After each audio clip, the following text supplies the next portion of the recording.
إلى يوم الدين. أما بعد فيا عباد الله، أوصي نفسي وإياكم بتقوى الله فقد فاز المتقون، فلا تموتن إلا وأنتم مسلمون. فقال تعالى: يا أيها الذين آمنوا اتقوا الله حق تقاته ولا تموتن إلا وأنتم مسلمون. Saudara-saudariku, alhamdulillah kita buka pertemuan kita di malam ini dengan syukur kepada Allah Subhanahu wa taala, dengan bersyukur insyaallah lebih melapangkan keadaan hati kita. Orang yang pandai bersyukur insyaallah hatinya akan Allah bersihkan dari penyakit-penyakit yang tidak baik. Orang yang pandai bersyukur insyaallah beban-beban kehidupannya akan diringankan oleh Allah Subhanahu wa taala. Orang yang pandai bersyukur insyaallah diberikan perisai sehingga syaitan tidak mampu untuk menggoda dan menjerumuskannya dalam kemaksiatan. Dan orang yang pandai bersyukur insyaallah dijamin oleh Allah Subhanahu wa taala untuk bisa kembali kepada Allah dalam keadaan yang baik dan mendapatkan surga yang dijanjikan. Karena itu mari kita bersyukur kepada Allah masih diberikan kesempatan hidup saat sementara yang lain telah kembali kepada Allah Subhanahu wa taala. Saya sering sampaikan, mungkin saudara-saudari kita berhusnuzan kepada Allah, mereka telah pulang kembali sesuai ajalnya karena bekalnya sudah dianggap cukup oleh Allah Subhanahu wa taala. Amal solehnya banyak, amal salahnya sedikit dan telah tertutupi oleh kemuliaan-kemuliaan hidupnya. Kita diberikan kesempatan hidup, barangkali kalau bukan karena mempertahankan amalan kebaikan yang telah kita tenun, mungkin untuk bisa menutupi dan menghilangkan keburukan-keburukan yang selama ini telah kita ciptakan dalam kehidupan. Karena itu segeralah berlomba, karena sekarang sudah banyak orang mengalami perlombaan untuk beramal soleh. Kalau anda tidak memulai sekarang, anda akan tertinggal. Saya 2 pekan ini sudah bertemu dengan orang-orang yang alhamdulillah mendapatkan hidayah dari Allah Subhanahu wa taala. Di antara mereka ada 2 yang dari kalangan pendeta kemudian masuk Islam. Hal pertama yang disampaikan oleh bagian yang pertama, amanatnya, anda itu sudah mendapatkan kenikmatan beragama yang benar, jangan sekali-kali keluar dari Islam. Karena saya berusaha menemukan keyakinan ini sampai dengan semaksimal mungkin dan saya dapatkan kenikmatan dan kebenarannya. Amanat yang kedua, ini bahkan seorang doktor S3, bahkan luar biasa kemampuannya untuk menggali kajian kitab suci, memutuskan kemudian masuk Islam dan menyampaikan ingin memulai hal-hal yang baru yang lebih baik dalam hidupnya. Anda bayangkan, ada orang yang barangkali dengan keislamannya bersyahadat, dosanya digugurkan oleh Allah Subhanahu wa taala dan dia masih merasa ingin mengumpulkan amal-amal saleh.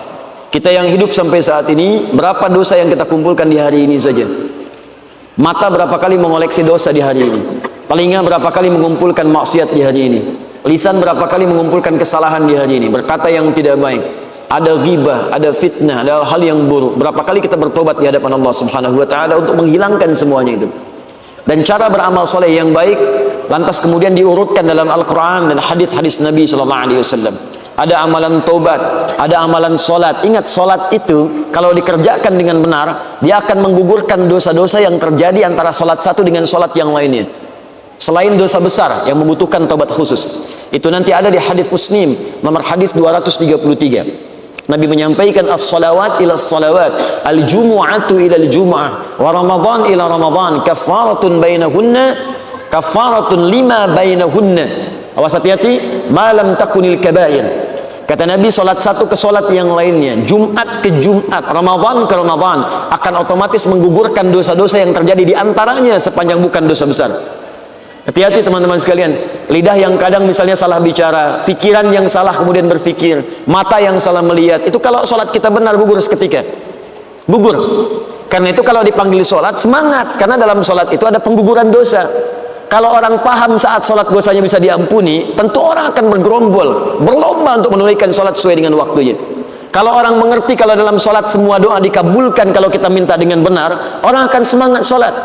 Kalau orang paham dalam panggilan solat saat azan itu ada kebahagiaan yang akan diberikan.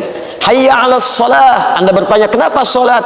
Hayya 'alal falah. Yang belum bahagia, kata Allah, saya berikan kebahagiaan saat kamu sujud. Kalau orang mengerti dalam solat ada kebahagiaan, dia akan tentu semangat menyiapkannya. Karena itu ada istighfar, ada solat, ada kemudian amalan lainnya, ada tahajud dan lain sebagainya. Tapi di antara sekian amalan itu ada sebagiannya yang diistimewakan oleh Al-Quran, bahkan langsung disebutkan dalam lisan Nabi SAW, seperti tercantum dalam hadis riwayat Al-Bukhari yang memuji satu amalan lewat lisan Nabi SAW. Imam Al-Bukhari itu tidak pernah berjumpa dengan Nabi SAW, tapi beliau kemudian mencari informasi yang tersambung kepada Nabi. Maka beliau pernah mendapatkan informasi dari seorang bernama Hajjaj bin Minhal. Hajjaj mendapatkan informasi dari Syu'bah mendapat informasi dari Alqamah ibn Marthad. Alqamah ibn Marthad mendapat informasi dari Sa'ad bin Ubaidah. Sa'ad bin Ubaidah mendapat informasi dari Abu Abdurrahman As-Sulami. Abu Abdurrahman As-Sulami mendapat informasi dari Uthman bin Affan. Uthman bin Affan radhiyallahu ta'ala anhu, juga dari sahabat Ali bin Abi Thalib karamahullahu wajhah, dari Nabi sallallahu alaihi wasallam. Apa yang disampaikan oleh Nabi sallallahu alaihi wasallam? Perhatikan kalimatnya. Awas, saking pentingnya kalimat ini, kita mesti memahami dengan baik dan fokus ke dalamnya. Khairukum man ta'allama al-Qur'ana wa 'allamah. Khairukum, bila ada orang baik di antara manusia, maka kata Nabi, yang paling baik di antara kalian itu man ta'allama al-Qur'an, siapa yang mampu dan mau belajar Al-Quran. Dan kalimatnya menggunakan man, ismun mausulun ala fardiyatil 'amiyah, huruf sambung yang menunjuk kepada objek, kadang-kadang subjek, dan dia menunjuk kepada sifat personal tapi tanpa batas. Fardiyah 'amiyah, dia personal tapi sifatnya luas. Artinya kalau setiap Anda ingin jadi orang baik, siapa Anda? Anda pejabat, ingin jadi pejabat yang baik. Anda pengusaha, pengusaha yang baik. Anda seorang anak, anak yang baik. Anda seorang ayah, ayah yang baik. Anda seorang ibu, ibu yang baik. Anda mahasiswa, mahasiswa yang baik. Jadi apapun profesi Anda, siapapun Anda, bagaimanapun sifat Anda, kata Nabi, kalau Anda ingin menjadi yang terbaik di bidangnya. Jadi kalau ada mahasiswa yang baik, ukurannya bukan nilainya, ukurannya ini, kata Nabi ini. Kalau ada seorang ayah yang baik, ukurannya bukan pemberiannya, tapi ini ukurannya nih, bukan infaknya, tapi ini yang akan disampaikan oleh Nabi.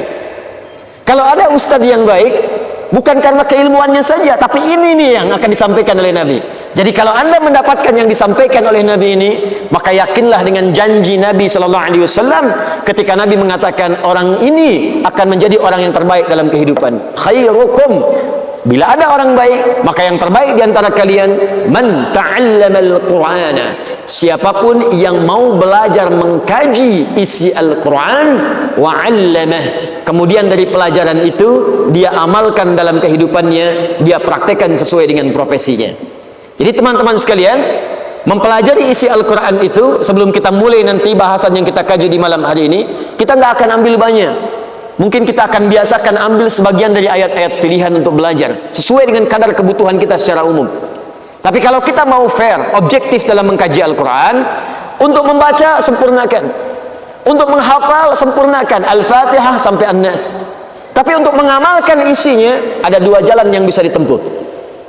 Awas, pertama kata Abu Abdurrahman As-Sulami yang meriwayatkan hadis ini, akhadtul Qur'ana an qaumin, saya itu belajar Al-Quran dari sekelompok kaum, sekelompok orang. Maksudnya generasi sahabat ridwanullah alaihim. Bagaimana cara belajarnya? Setiap kami belajar, tidak pernah kami belajar kecuali mengambil 10 ayat dulu, paling maksimal. Dari 10 ayat ini kami berusaha mengamalkannya terlebih dahulu. Jika sudah mampu mengamalkan dengan sempurna seperti kami kemudian dapatkan itu sesuai kemampuan, baru nyambung lagi ke ayat berikutnya, surat berikutnya lagi. Jadi itu yang diambil oleh para sahabat.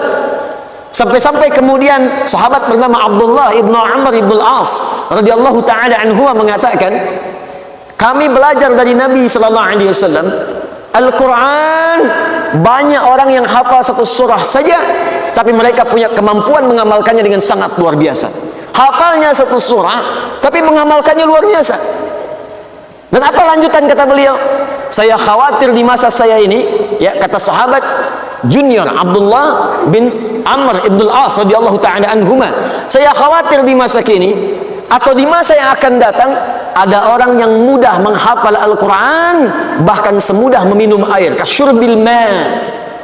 Minum air kan tidak ada sekatnya, ya, tidak ada nyangkutnya, beda dengan makan durian. Mut masuk. Minum cendol, gigit, masuk. Minum air nggak ada, syurbil ma, seperti minum air bening, nggak ada sekatnya. Masih nggak percaya? Buktikan. Bismillah. Bismillah. Alhamdulillah. Tidak ada sekatnya. Langsung masuk. Ada orang yang menghafal Quran, itu seperti minum air, langsung cepat masuk. Tapi dia kesulitan dalam mengamalkannya. Kesulitan dalam mengamalkannya. Karena itu manhaj yang pertama dalam mempelajari Al-Quran ini, kita mesti bersabar. Sabar, dan kita pahami setiap hurufnya, setiap kalimatnya, sehingga mendapatkan pemaknaan sempurna untuk bisa mengamalkannya. Yang kedua, hati-hati. Boleh jadi setiap kita itu punya profesi yang beda-beda.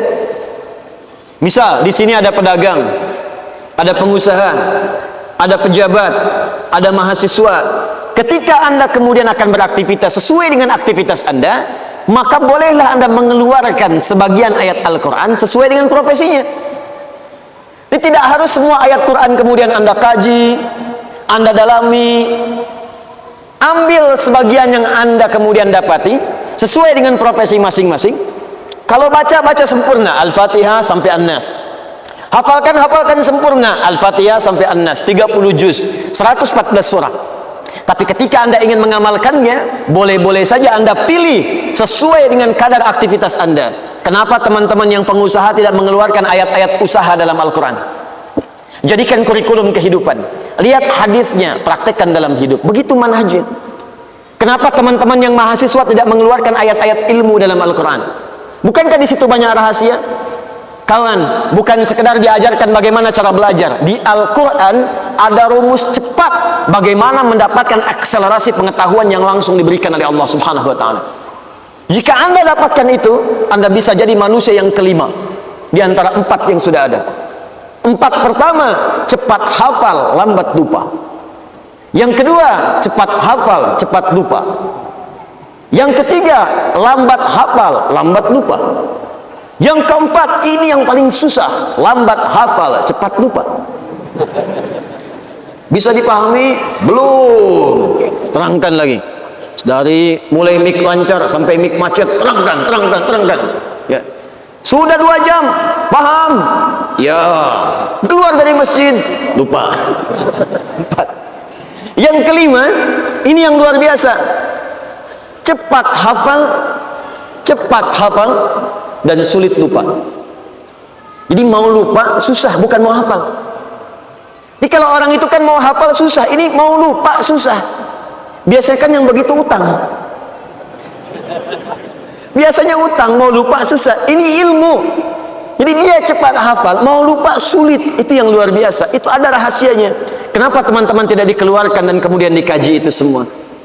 Nah, rumus cepatnya, sebelum kita masuk ke materi intinya, rumus cepatnya kalau ingin seperti itu, kajian tematik, tafsir maudhu'i, digabungkan dengan hadis Nabi SAW, itu banyak para ulama telah mengarang kitab hadis. Di antara kitab hadis populer adalah kitabnya Imam Al-Bukhari, Al-Jami' As-Sahih Al-Musnad Al-Mukhtasar min umuri Rasulullah sallallahu alaihi wasallam wa sunanihi wa ayyamihi, disingkat menjadi Sahih Al-Bukhari. Disingkat menjadi Sahih Al-Bukhari. Alhamdulillah.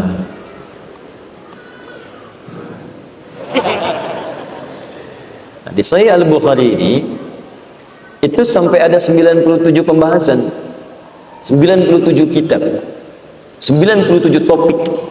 Dari kitab Bad'ul Wahyi, Kitabul Iman, Kitabul Ilmi, sampai ke Kitabul Imarah. Dari mulai kitab iman, bagaimana menata iman, bagaimana mencari pengetahuan, bagaimana menata pemerintahan, bagaimana kita menjalani bisnis, ada. Sampai kitab sakit ada. Kalau Kitabul Marid, kitab sakit, Anda bayangkan. Kalau sakit, bagaimana berdoanya? Kalau sakit, bagaimana cara memohon obatnya? Ada. Dan indahnya dibuka dulu dengan ayat Al-Quran, baru hadis-hadis Nabi-Nya SAW. Yang kedua, ada yang sifatnya juga ayat-ayat umum yang bermanfaat untuk semua lintas profesi. Barangkali penting ayat-ayat ini untuk kita kaji sehingga melahirkan kemudian pemahaman sempurna untuk semua dan motivasi dalam menjalani kehidupan. Di antara ayat-ayat itu ada yang terkumpul dalam satu surah, ada yang tergabung dalam dua surah di asbabun nuzulnya, juga ada yang terpisah ayat-ayat menyendiri walaupun tergabung di surah tertentu. Di antara sekian banyak ayat itu, kita akan keluarkan malam ini dua surah sekaligus yang turun bersamaan, bahkan urutannya berurutan dalam mushaf, urutan 93 dan urutan 94 dari 114 surah yang termaktub dalam mushaf yang menjadikan firman Allah Subhanahu wa taala tertuliskan di dalamnya, yaitu surah Ad-Duha dan surah Al-Insyirah atau surah Asy-Syarah atau surah Alam Nashrah. Malam ini kita akan bahas, mudah-mudahan ada manfaat di balik dua surah itu yang bisa memotivasi kita, dan yang paling penting semoga dengan bahasan dua surah itu status kita malam ini insyaallah naik menjadi khairukum man ta'allamal Qur'ana wa 'allama, yaitu umat terbaik, orang baik yang pernah hidup di muka bumi insyaallah. Tidak cukup dengan amin, mari kita mulai kemudian bahasannya terlebih dahulu. Saya mohon izin, maaf sebentar, saya ingin ingatkan dulu, mohon bersabar kalau belajar dengan kami, terkhusus belajar tafsir. Saya pun tadi sampaikan siang di Masjid Al-Fathu, saya ini tipikal orang yang tidak terbiasa menyampaikan makna secara umum.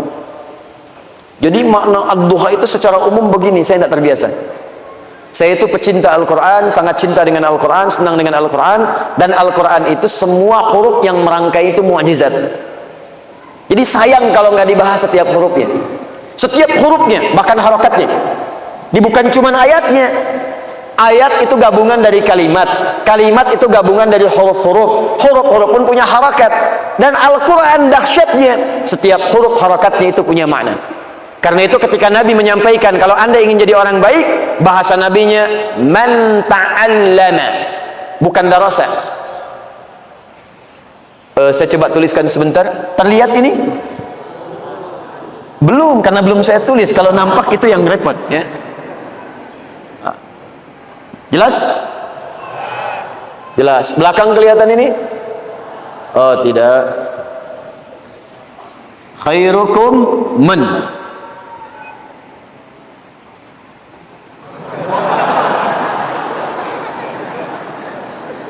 Allama. Allah. Sekarang kelihatan?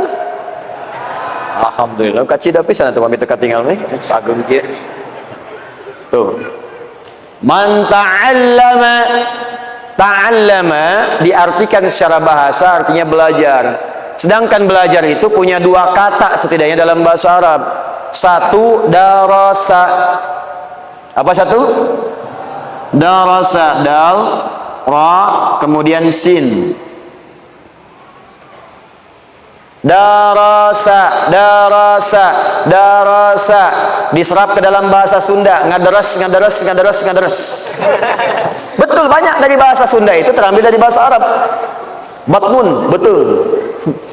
Darasa, deres, ngaderes, ngaderes, ngaderes. Itu artinya baca, belajar, belajar, belajar, baca. Ya, dulu orang Sunda dengan orang Jawa bikin hadis palsu. Ya, bersekutu bikin hadis palsu. Bukan karena ingin bikinnya, dulu ingin menunjukkan bahwa hati-hati kalau belajar hadis mesti teliti, karena banyak hadis palsu bertebaran. Saking mudahnya bikin seperti itu, orang jadi semena-mena.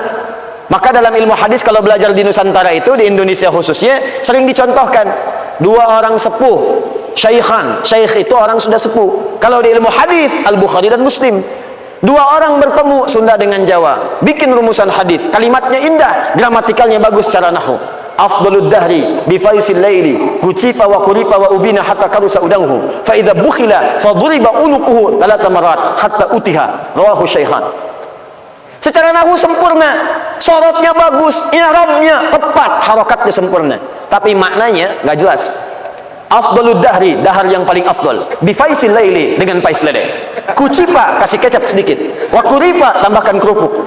Wa ubina, tambahkan abon, hatta karusa udanguhu, sehingga terasa udangnya. Fa idza bukhila, apabila kebehulan, faduriba unukuhu, maka pungkullah punduknya talata marat 3 kali, hatta utiha, sampai utah, sampai dia muntah. Ya. Nah, itu kalau di pesantren-pesantren suka disampaikan. Darasa itu artinya belajar dengan ringan, tidak banyak tuntutan. Kalau tajwid baca dari Iqra, ya baca naik lagi, baca sampai bisa baca. Tempat belajarnya disebut dengan madrasah. Madrasah.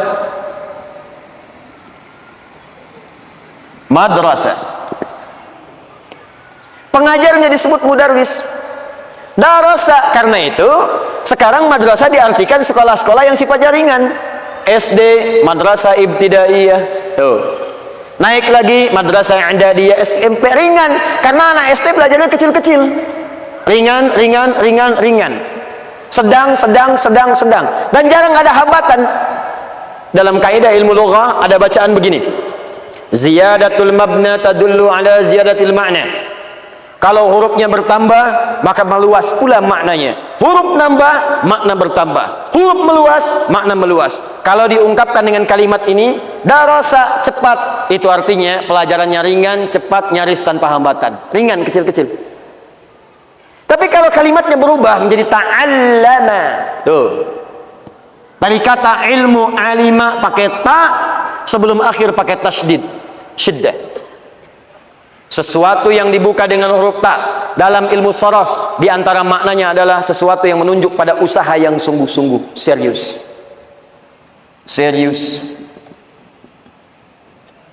Fokus. Kalau sebelum akhirnya ditambahkan tasydid, ada tasydidnya. Dari kata syiddah, sesuatu yang tidak mudah. Kadang-kadang butuh motivasi kuat, 2 kali lipat. Karena itu dibaca double, ta'allama.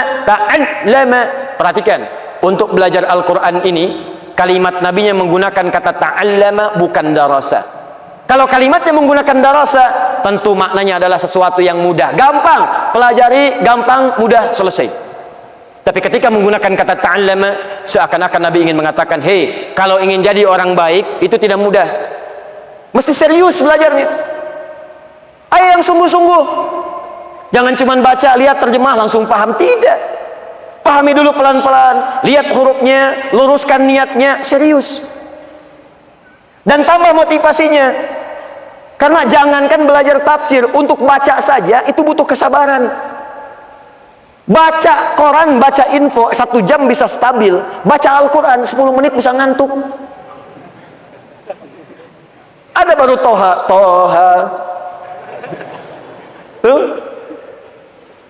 Jadi itulah keindahannya teman-teman sekalian. Karena itu kita bersabar, pelan-pelan kita akan baca.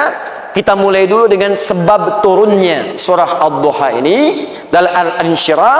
Kenapa sebab ini turunnya 2 surah ini? Apa kemudian hikmah yang bisa diambil dari sebab turunnya ini sehingga bisa memberikan inspirasi bagi kita semuanya. Kita mulai dari sini, baru kemudian kita ambil keterangan para ulama-ulama tentang tafsir atau makna dari surah Ad-Duha dan bersamaan dengan Al-Insyirah, dan kita ambil emrahnya untuk kita terapkan dalam kehidupan kita. Kita mulai dengan bahasan yang pertama, kita padukan dulu dengan sebab nuzul turunnya surah Ad-Duha dan Al-Insyirah, terkait juga dengan turunnya surah Al-Mudaththir. Bismillahirrahmanirrahim. Ini baru kita mulai, tadi muqaddimah. Setelah turunnya surah Al-Alaq, surah ke-96, Iqra bismi rabbikal ladzi khalaq, dan seterusnya ayat. Kemudian setelah itu ada jeda wahyu berhenti sementara turun kepada Nabi sallallahu alaihi wasallam. Setelah Nabi menerima wahyu Iqra sampai dengan 5 ayat, kemudian setelahnya beberapa ayat turun, setelah itu ada jeda berhenti wahyu. Ada yang menyebutkan selama 40 hari. Ada yang menyebutkan selama 3 bulan. Dan ada paling panjang menyebutkan selama 3 tahun. Tidak turun wahyu. Sampai Nabi bolak-balik naik ke atas, kemudian Gua Hira turun lagi, nggak ada. Naik ke atas lagi, nggak turun-turun, balik lagi. Dan Gua Hira itu, Bapak Ibu sekalian, itu bukan sekedar tempat yang dikisahkan. Saya juga nggak ngerti sekarang guru-guru agama Islam, tolong ditajamkan pendalaman pemahamannya. ditajamkan pengajarannya, jangan sekedar disebutkan. Anak-anakku sekalian, Nabi itu menerima wahyu di Gua Hira. Iya Bu, sampai situ aja. Iya Pak, tunjukkan gambarnya. Itu dari rumah Nabi ke Gua Hira berapa jaraknya? Supaya mengerti untuk mendapatkan sesuatu itu butuh perjuangan. Saya itu Pak napak tilas dari rumah Nabi SAW sampai ke tempat Gua Hira. Itu jaraknya kurang lebih 5-6 kilo. Jalan kaki itu 5-6 kilo diukur. Saya naik lagi ke atasnya 700 meter sampai ke atas. Sampai di puncaknya, guanya bukan di sini. Bukan naik ke atas langsung gua, turun lagi sedikit. Lalu saya naik tuh ke atas guanya, saya lihat sampai ke arah rumah Nabi itu. Tanda paling gampang ada patokan jam yang sekarang jam besar itu Menara Zamzam dekat situ. Saya lihat-lihat, Allahu Akbar, paling sedikit ada 5 bukit jaraknya. Di Nabi itu untuk mendapatkan wahyu sampai naik ke atas Gua Hira, itu beliau jalan, kan dulu kan nggak ada sepeda, motor mustahil, mobil nggak ada, Gojek belum ada, Gokar kosong, Grab jangan kira, mimpi, nggak ada. Pilihannya cuma satu, jalan kaki, jalan, naik. Makanya fisik beliau itu kuat. Apakah sampai naik langsung ke atas? Tidak. Naik bukit dulu, turun dulu. Kadang-kadang ada badai, berhenti dulu. Sampai di bawah, Anda kalau mau coba ya, saya bermohon pada Allah, insya Allah yang berangkat haji tahun ini dari Jawa Barat, dari manapun, seluruh Indonesia, seluruh dunia, kita doakan dimudahkan oleh Allah Subhanahu Wa Taala, insya Allah. Yang belum berangkat mudah-mudahan disegerakan oleh Allah Subhanahu Wa Taala, insya Allah. Ya, ayo, ikhtiar. Nanti sampai di sana, coba Anda naik ke Gua Hira itu, bukan sekedar naik, Kadang-kadang masih ada binatang, ya ada monyet sekitarannya. Yang kalau nggak dikasih makan, kadang-kadang nguntit Anda dari belakang, kadang-kadang tas Anda diambil dan sebagainya. Saya membayangkan bagaimana saat ketika Nabi akan mengambil dan menerima wahyu itu. Naik turun. Ini menunjukkan pesan bahwa untuk menemukan tempat yang baik itu kadang-kadang butuh perjuangan. Kadang-kadang berkelok-kelok dulu baru menemukan tempatnya. Untuk menemukan kedekatan dengan Allah itu butuh perjuangan. Kadang-kadang yang belum berjilbab ya akhwat, nggak seketika langsung berjilbab. Kadang ada pergolakan dulu, kadang melawan dulu orang-orang yang menyoal, kadang harus punya argumentasi sampai lapang, baru kemudian dikenakan. Untuk meninggalkan riba itu nggak mudah. Kadang berjuang dulu dengan keadaan diri, kadang harus memerangi hal yang sudah matang sebelumnya untuk mendapatkan kenikmatan setelah itu nggak mudah. Kadang perlu naik ke atas bukit, turun lagi, kadang kena badai, kadang kena pasir, kadang harus meniti seperti naik Nabi ke Gua Hira. Tapi setelah mendapatkan anugerah Iqra bismi rabbikal ladzi khalaq itu tak akan terasa bolak-balik, walaupun harus naik turun gunung, naik turun gunung, naik turun gunung. Nikmat rasanya kalau sudah dekat dengan Allah Subhanahu Wa Taala. Biasanya begadang, sekarang ingin tahajud, apakah langsung tiba? Belum tentu ya ikhwan. Dulu untuk bola bisa begadang, tunggu sambil minum kopi, nungguin champion, sampai bikin kacang di sampingnya, ditungguin sampai malam. Ada yang makan popcorn, ada yang macam-macam hanya untuk nonton. Mau pindah ke tahajud belum tentu langsung seketika terjadi. Tungguin dulu, setting alarm, kuatkan niat, bangun jam 3, alarm jam 2, jam 2:15, jam setengah 3. Alarm jam 2 mematikan yang jam 2:15, alarm 2:15 mematikan alarm yang setengah 3, alarm setengah 3 untuk persiapan dulu. Belum tentu mudah. Naik turun.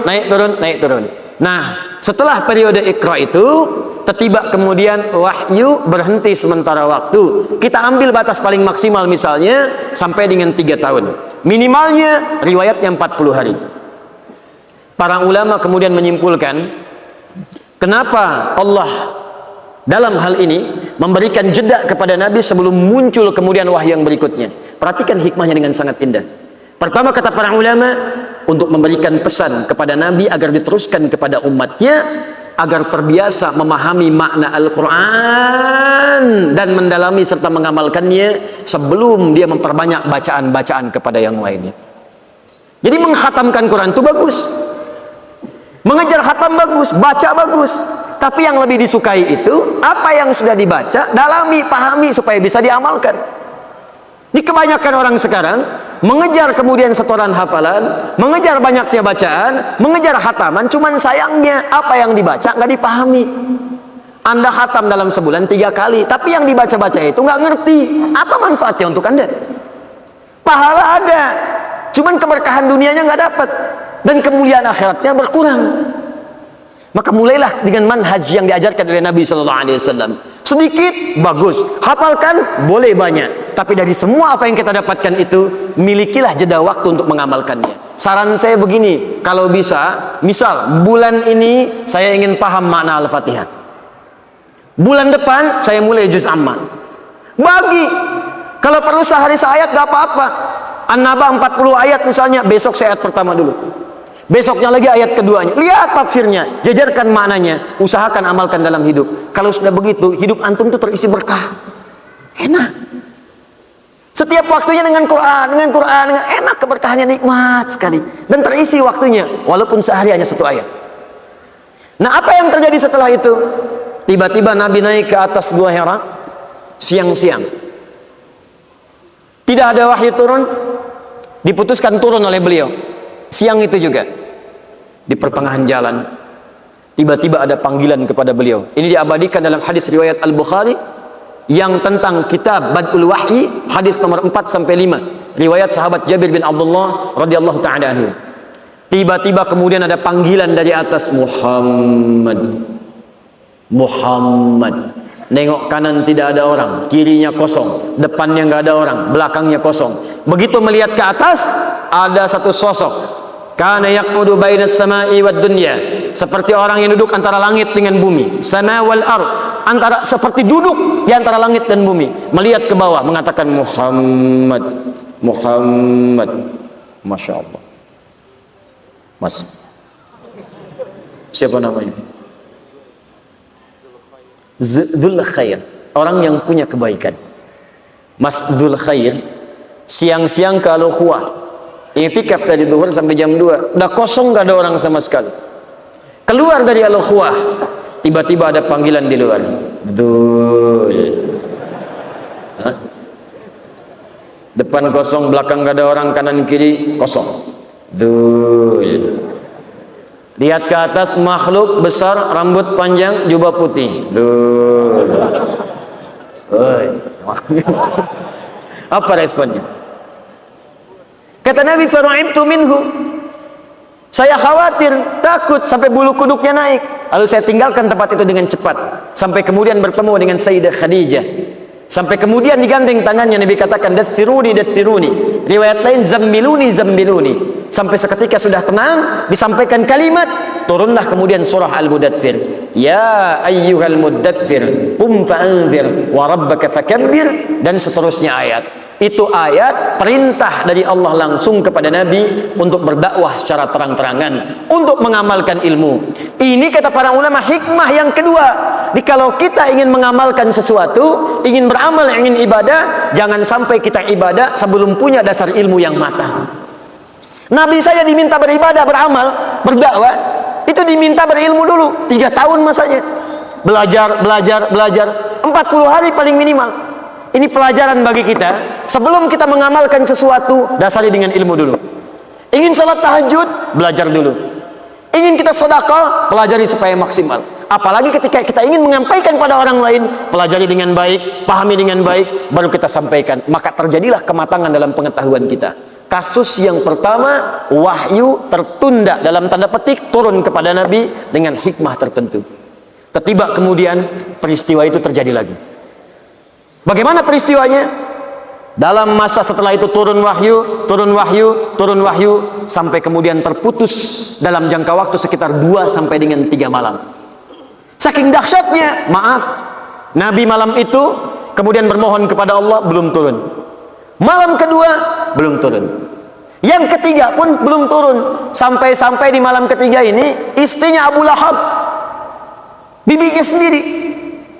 Abu Lahab kan bagian keluarganya, keluarga Nabi SAW, yang kemudian disampaikan dalam Al-Quran tentang kecamannya. Istrinya Hammalatul Hatab datang kepada Nabi Muhammad SAW. Inna sahibaka qad qalah. Hei, kata istrinya Abu Lahab, awas hati-hati, kata istrinya Abu Lahab, hei, inna sahibaka qad qalah. Sungguh, fokus, sungguh sahibmu ini maksudnya kepada Allah, yang biasa memberikan firman kepadamu, yang biasa menyampaikan berita kepadamu, kayaknya sudah meninggalkanmu ya.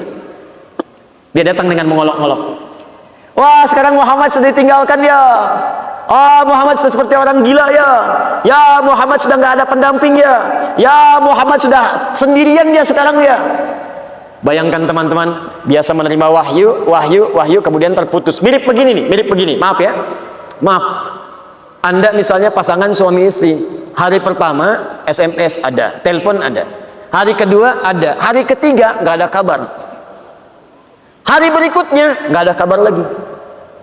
Hari berikutnya lagi belum ada kabar juga. Kira-kira perasaan Anda bagaimana? Gak usah suami istri lah, anak misalnya. Anak berangkat sekolah keluar, berangkat ke Amerika. Hari pertama belum ada kabar. Hari kedua nggak ada kabar. Hari ketiga nggak ada kabar juga. Perasaan Anda bagaimana? Gelisah. Tiba-tiba kemudian ada yang mengatakan, udah ditinggalin anak ya. Udah nggak diperhatiin ya sama suami ya.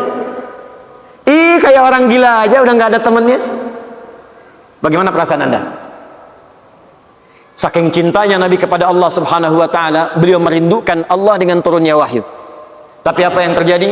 Wahyu belum turun, tapi yang didapatkan cacian yang tidak diduga dari orang-orang terdekat.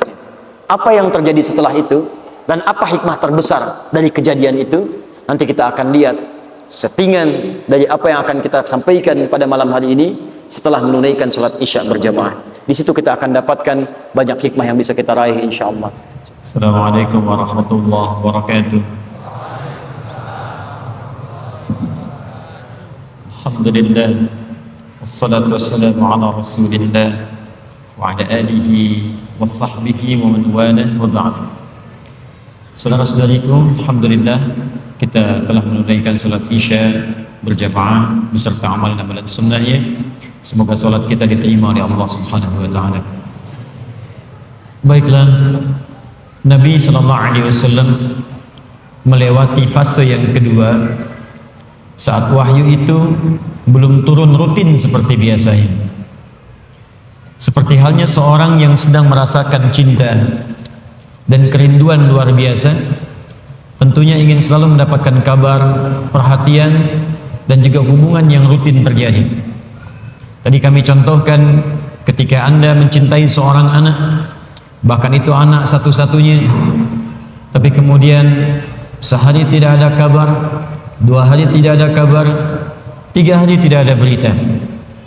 Tapi yang paling kemudian memekikkan adalah juga kadang-kadang memekakkan dan memberikan beban lebih berat daripada beban barbel yang diangkat, lebih berat dibandingkan daripada beban besi yang kemudian ditimpakan ke dalam pundak, adalah datangnya orang-orang terdekat yang tidak memberikan solusi. Sudah ada persoalan, tapi dia sibuk kemudian memberatkan masalah yang dimaksudkan. Bahkan hadir celaan-celaan kemudian dari lisannya, sampai mengolok-olok dan mengatakan, sekarang udah ditinggal ya, kayak orang gila aja sendirian, harap-harap sesuatu tapi nggak dapat. Sekarang sudah nggak punya teman ya. Kalau yang bicara orang luar mungkin kita bisa abaikan, karena tidak tiap hari bertemu dia.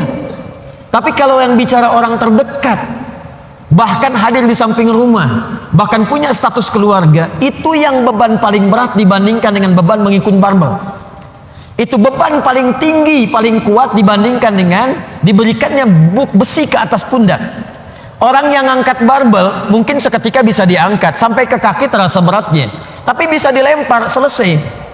Tapi kalau ada orang terdekat kemudian mencela Anda, orang terdekat memfitnah Anda, orang terdekat mengolok-olok Anda, orang terdekat menyebarkan aib Anda yang sebetulnya bukan aib pula, itu yang kadang-kadang berat untuk diterima. Di situ kadang kita merasa sedih. Ini yang terjadi keluarganya sendiri. Ini menariknya, tiba kemudian saat situasi itu terjadi di hari yang ketiganya, tiba kemudian Allah langsung turunkan 2 surah sekaligus. Termaktub dalam mushaf urutan 93 dan 94 langsung seketika. Jadi dua-duanya disebutkan satu penjamin, yang keduanya menyebutkan solusi.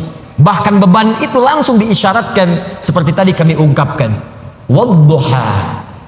Bagian pertama surah 93-nya. Wal laili idza saja.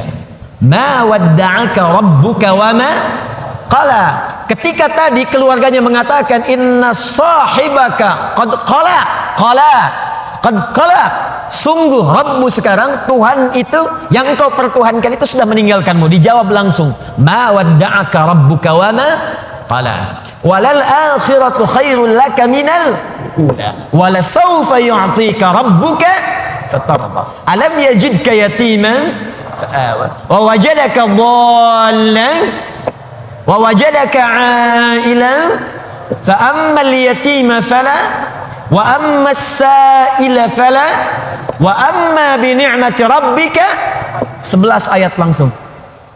Apakah berhenti? Tidak. Teruskan surah yang keduanya. Langsung disebutkan tentang beban yang terasa terpikul itu. Seketika dijatuhkan bebannya oleh Allah Subhanahu wa taala. Nanti kita bahas tafsirnya. Alam nashrah laka wa wada'na alladhi wa rafa'na fa inna ma'al fa idza faraghta wa ila rabbika. Allahu akbar. Dua surah ini kalau kita bahas dengan benar, tanamkan, hunjamkan ke dalam jiwa, maka orang yang bisa memahaminya dengan baik, demi Allah saya katakan, beban seberat apapun akan ringan terasa ia terima dalam hidupnya. Seakan hidup gak ada beban. Sepanjang dua surah ini dipraktekkan dalam kehidupan. Karena saya yakin setiap kita itu yang hidup pasti punya beban persoalan. Jadi jangan dikira wajah-wajah yang hadir saat ini, ada yang senyum, ada yang tertawa, belum tentu nggak punya masalah. Kadang-kadang tersimpan untuk merasa menghilangkan persoalan itu ketawa. Untuk merasa menghilangkan beban itu tersenyum. Bukan berarti masalahnya hilang. Dan yang paling berat adalah hal-hal yang tidak kita duga sebelumnya. Masalah itu hadir di sekitaran orang-orang dekat kita tersendiri. Dan penyebab persoalan itu adalah orang-orang yang tidak kita duga sebelumnya. Abu Jahal itu partner Nabi sebelum masuk Islam. Dalam apa? Dalam persaingan olahraga, sering bergulat juga, dan selalu Nabi menang. Abu Jahal selalu kalah. Sampai seketika dikalahkan oleh Nabi, kalah lagi. Sampai penasaran dengan Nabi. Abu Lahab itu teman-teman sekalian, paman Nabi, bahkan anaknya menikah kemudian dengan putri Nabi SAW. Tidak mudah. Tapi apa yang terjadi? Beban itu yang paling berat yang ada di sekitarannya. Melebihi beban di kantor, melebihi beban di kampus, melebihi beban di pemerintahan, melebihi beban di pekerjaan. Saya mau tanya pada Anda, Bapak yang kerja di kantor, berat mana? Maaf ya, berat mana menghadapi pekerjaan yang rumit di kantor atau istri yang selalu cerewet? Maaf Bu ya. Atau ibu deh, berat mana menyiapkan masakan dengan suami yang sering marah-marah? Amin. Tidak mudah. Karena itu kalau yang berat saja sudah ringan bagi diri kita, maka yang kecil nggak ada apa-apanya. Yang kecil tidak ada apa-apanya. Dan teman-teman mohon maaf ya, selama kita hidup, fitrah kehidupan itu bersanding dengan ujian dan masalah. Supaya kita dapat pahala. Bukankah dari masalah itu kemudian ada kesabaran? Bukankah karena masalah Anda rajin tahajud? Besok mau ujian di kampus, malamnya tahajud. Silakan cek. Besok mau promosi jabatan, baru baca Quran. Besok ada proyek mau lelang, baru puasa. Bukankah dengan semua itu bertambah ada motivasi untuk mendekat kepada Allah? Maka demikian pula hidup berbanding lurus dengan persoalan, dan persoalan diberikan kepada kita bukan untuk memberikan beban, tapi supaya kualitas hidup kita meningkat. Hanya persoalannya bagaimana mengatasi persoalan itu terasa mudah ketika kita hadapi. Itu poinnya. Jelas sampai sini? Baik, mari kita mulai. Wadduha, saya bersumpah kata Allah demi waktu duha yang menghadirkan cahaya yang penuh dengan kenikmatan. Wawunya sumpah, qasam. Misal wallahi ya, kalau saya gunakan waw dengan kalimat Allah, wallahi ma ajidul mimhah qariban minas sabbar. Demi Allah saya bersumpah, saya enggak dapat penghapus ketika saya akan dihapus. Aina huwa? Di mana dia?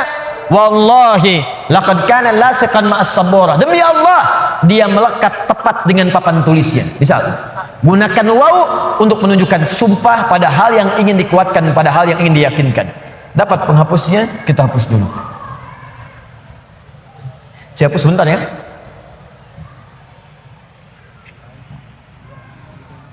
Gak apa-apa. Ini memang seperti ini fitrahnya. Ketemu Mohon kedua ke lupa. Datang sendiri, angkat sendiri, ngapus sendiri. Ya. Panitia nawarkan door prize, ya. Nawarkan mic. Selesai, masuk surga. Alhamdulillah. Ayo lihat. Saya ulang ya pelan-pelan. Wadduha. Wadduha.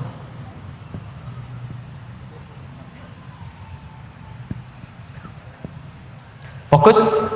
Huruf waw dalam bahasa Arab itu setidaknya secara garis besar ada dua jenis. Satu disebut atof. Atof itu waw yang mengikutkan pada hukum sebelumnya.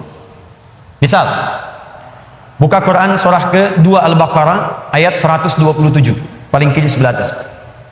Wa idh yarfa'u Ibrahimul qawa'ida minal bait wa Ismail. Wa Ismail. Dan pelajarilah, ingatlah, pahami ketika Nabi Ibrahim ditugaskan oleh Allah untuk meninggikan bangunan Ka'bah, ditinggikan. Wa Ismail, dan Ismail ikut mengerjakan itu. Saya ulang, dan Ismail ikut mengerjakan itu. Jadi ketika ada huruf waw di tengahnya, itu artinya mengikutkan satu orang kepada yang lainnya dalam pekerjaan yang sama. Zahaba Ahmad ila Masjid Al-Ukhuwah wa Ali. Ahmad pergi ke Masjid Al-Ukhuwah dan Ali ikut ke situ. Itu waw ataf. Tapi kalau ada huruf waw misal berada di awal ayat biasanya dalam setiap awal surah dan harokat setelahnya itu kasrah. Harokat setelahnya itu kasrah. Jadi waw ada kalimat, di akhir kalimat itu harokatnya kasrah.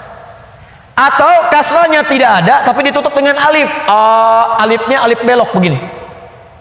Itu menunjukkan wawunya sumpah, qasam, sumpah.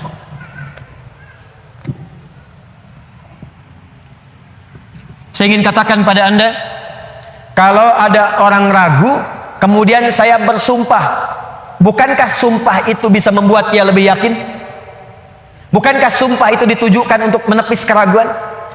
Lihat baik-baik. Manusia saja bersumpah, Anda bisa yakin. Sekarang Allah itu nggak bersumpah pun pasti benar. Tapi kemudian dihadirkan sumpah. Kalau Allah sudah bersumpah, itu bukan sekadar ingin menyampaikan kalimat atau informasi, tapi Allah ingin memberikan komitmen dengan sungguh-sungguh dan menanamkannya ke dalam jiwa. Seakan-akan Allah ingin katakan, hei, saya bersumpah ya, saya komitmen, tanamkan pada jiwamu yang paling dalam. Wadduha, demi waktu duha yang cahayanya begitu menyejukkan, menenteramkan. Bukankah kalau waktu duha Anda keluar cahayanya enak? Ya? Nah, sumpah yang pertama ini ada yang memaknai dengan kalimat makna hakiki. Ini bersumpah dengan suasana alam yang sejuk. Tapi ada yang memaknai dengan kalimat majazi, kata kiasan. Muhammad, saya bersumpah, tanamkan pada hatimu yang paling dalam demi keadaanmu yang pernah mengalami ketenangan, seperti halnya engkau merasakan cahaya duha. Demi kondisimu yang pernah merasakan sukacita, yang pernah enak, pernah nyaman, gak ada gangguan, persis seperti engkau berjemur dalam suasana duha. Bukankah kalau Anda keluar suasana duha enak? Dalam bahasa bebasnya, saya bersumpah demi ketenangan, kenyamanan, kesejukan yang pernah engkau rasakan dalam hidupmu sampai dengan sekarang, seperti merasakan cahaya duha. Walaili idza saja. Hati-hati. Dan saya pun bersumpah demi malam apabila telah datang gelap gulita. Demi malam apabila nampak gelap sehingga tidak terasa, tidak terlihat apa yang ada di sekitarannya. Ini pun bisa diartikan bahasa kiasan. Walaili idza saja. Maaf, kalau malam gelap itu terus cahaya tidak ada, lilin tidak ada, lampu sudah tidak ada, Anda ada dalam satu ruangan, kira-kira, mohon izin ya, maaf sekali, kira-kira benda-benda sekitaran kita nampak tidak? Tidak. Kalau sudah tidak nampak, bisa nggak menjangkaunya secara cepat? Meraba kan? Meraba. Ustadz, tapi gigi saya putih, kalau saya senyum ada cahaya. Tidak. Tetap pantulannya tidak akan menghadirkan optik yang sempurna. Maka ketika Anda ingin meraba, sulit.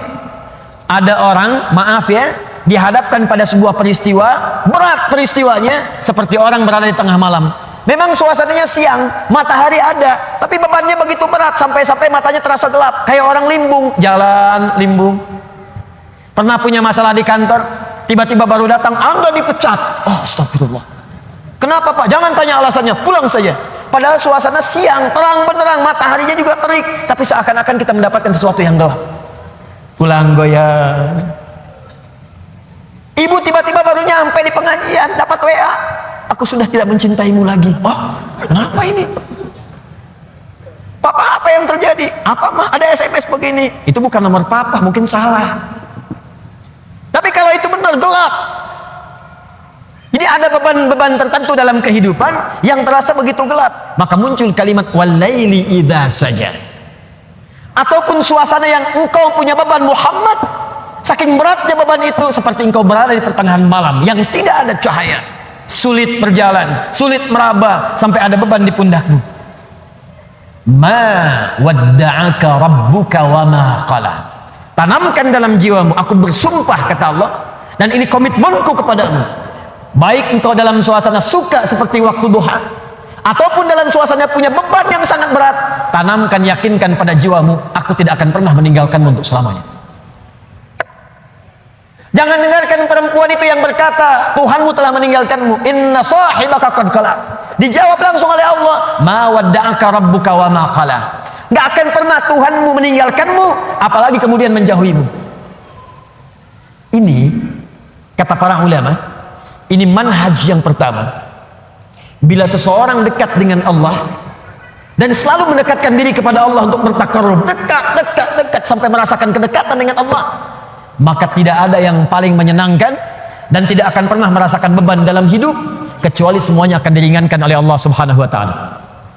Kecuali semuanya akan terasa ringan karena dia merasa dekat dengan Allah Subhanahu wa taala. Di bahasa singkatnya begini, kalau Anda dekat dengan Allah, baik dalam suasana senang tidak akan melalaikan. Biasa saja karena yang paling tingginya Allah. Dan kalau sedang punya musibah pun tidak akan berpengaruh.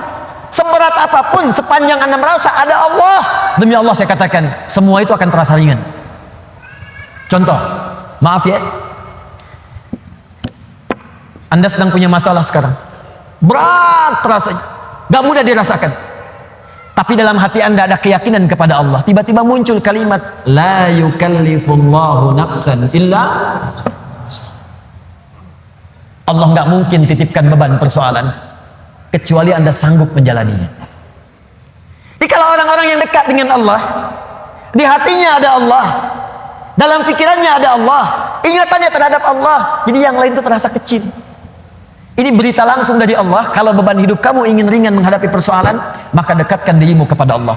Maka dalam suasana suka engkau tidak akan lalai. Kan ada orang yang suasana suka dia lupa dengan Allah, sehingga gak sadar berbuat maksiat. Dulu waktu belum jadi direktur, olahraganya bersepeda. Jadi direktur, sekarang mulai main golf, jalan. Sekarang mulai punya sekretaris. Sekretarisnya perempuan. Banyak melihat sekretaris dibandingkan istri di rumah. Jalan. Pergaulan mulai meluas. Hati-hati. Kalau tidak ada manhaj rabbani, kedekatan dengan Allah dalam jiwa, itu bisa berpeluang untuk bermaksiat. Hati-hati. Bisa berpeluang untuk bermaksiat. Dulu belum terlalu kaya, pakainya sepeda, kadang jalan kaki. Sekarang datang mobil. Kalau nggak punya kedekatan dengan Allah, mobil itu kadang-kadang nggak bisa buka pintunya. Kalau belum dibukakan, nggak mau keluar. Kalau belum muter keliling komplek, belum afdol. Dulu ke masjid bisa jalan, jarak ke masjid cuma 10 meter. Habis punya Grand Max, bahkan ke IMAX, bahkan ke NMAX, motor. Jadi keliling komplek dulu 3 kali. Assalamualaikum, ayo Pak Haji ke masjid. Akhi ayo ke masjid, masih di dalam aja. Dia lupa yang di dalam itu lagi ke Cianjur, gak ada orang. Itu poinnya. Jadi jangan sampai saat kita berada di atas, maaf, lalai kita dengan kehidupan, sehingga menenggelamkan kita dalam apa yang kita dapatkan. Tapi yang lebih bahaya, jangan sampai ketika saat sedang punya persoalan, kita juga kemudian merasa berat dengan itu. Bebannya berat, limbung, bicara tidak terkontrol, makan tidak enak, tidur tidak nyaman, dan suasananya nggak menyenangkan, capek saja. Ada yang tiba-tiba naik ke atas tower, ada yang tiba-tiba naik ke atas tiang listrik, Ada yang naik ke apartemen, mau bunuh diri, takut. Balik lagi gemetaran, dan seterusnya. Dan tidak ada kerjaan. Semua itu tidak akan pernah terjadi kalau Anda dekat dengan Allah Subhanahu wa Ta'ala. Di pelajaran pertama dari surah Ad-Duha di awal ayatnya, berusahalah selalu untuk mendekatkan diri kepada Allah Subhanahu wa Ta'ala. Orang yang dekat dengan Allah, maka akan dijamin oleh Allah langsung hidupnya, baik dalam keadaan suka ataupun sedang merasakan duka, tidak akan berpengaruh banyak pada dirinya, karena yang paling tinggi dan paling menyenangkan adalah kedekatannya dengan Allah Subhanahu wa Ta'ala. Jelas sampai sini? Baik. Jadi kalau dia sedang kaya, tahajud jalan, karena yang dirindukan tahajudnya. Lihat Abdurrahman bin Auf, Utsman bin Affan, Tamim Ad-Dari, kekayaan banyak, harta melimpah, kapak terbuat dari emas, malam masih tahajud, teman-teman. Masih sempat baca Al-Quran. Utsman itu sampai jadi presiden masih punya waktu untuk khataman Quran. Kan Utsman radhiyallahu ta'ala anhu waktu terbunuh kan sedang baca Al-Quran.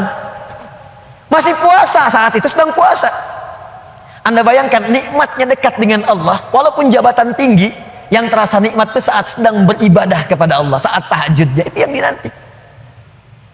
Nabi itu kedudukannya paling tinggi, tapi kapan merasakan kenyamanan? Saat tahajud, sampai tak terasa rakaat pertamanya 5 juz 4 halaman, paling sedikit 100 ayat. Saya mau tanya pada Anda, pernah nggak merasakan kenikmatan seperti itu? Apakah nikmat saat dapat door prize, apa saat baca wadduhanya?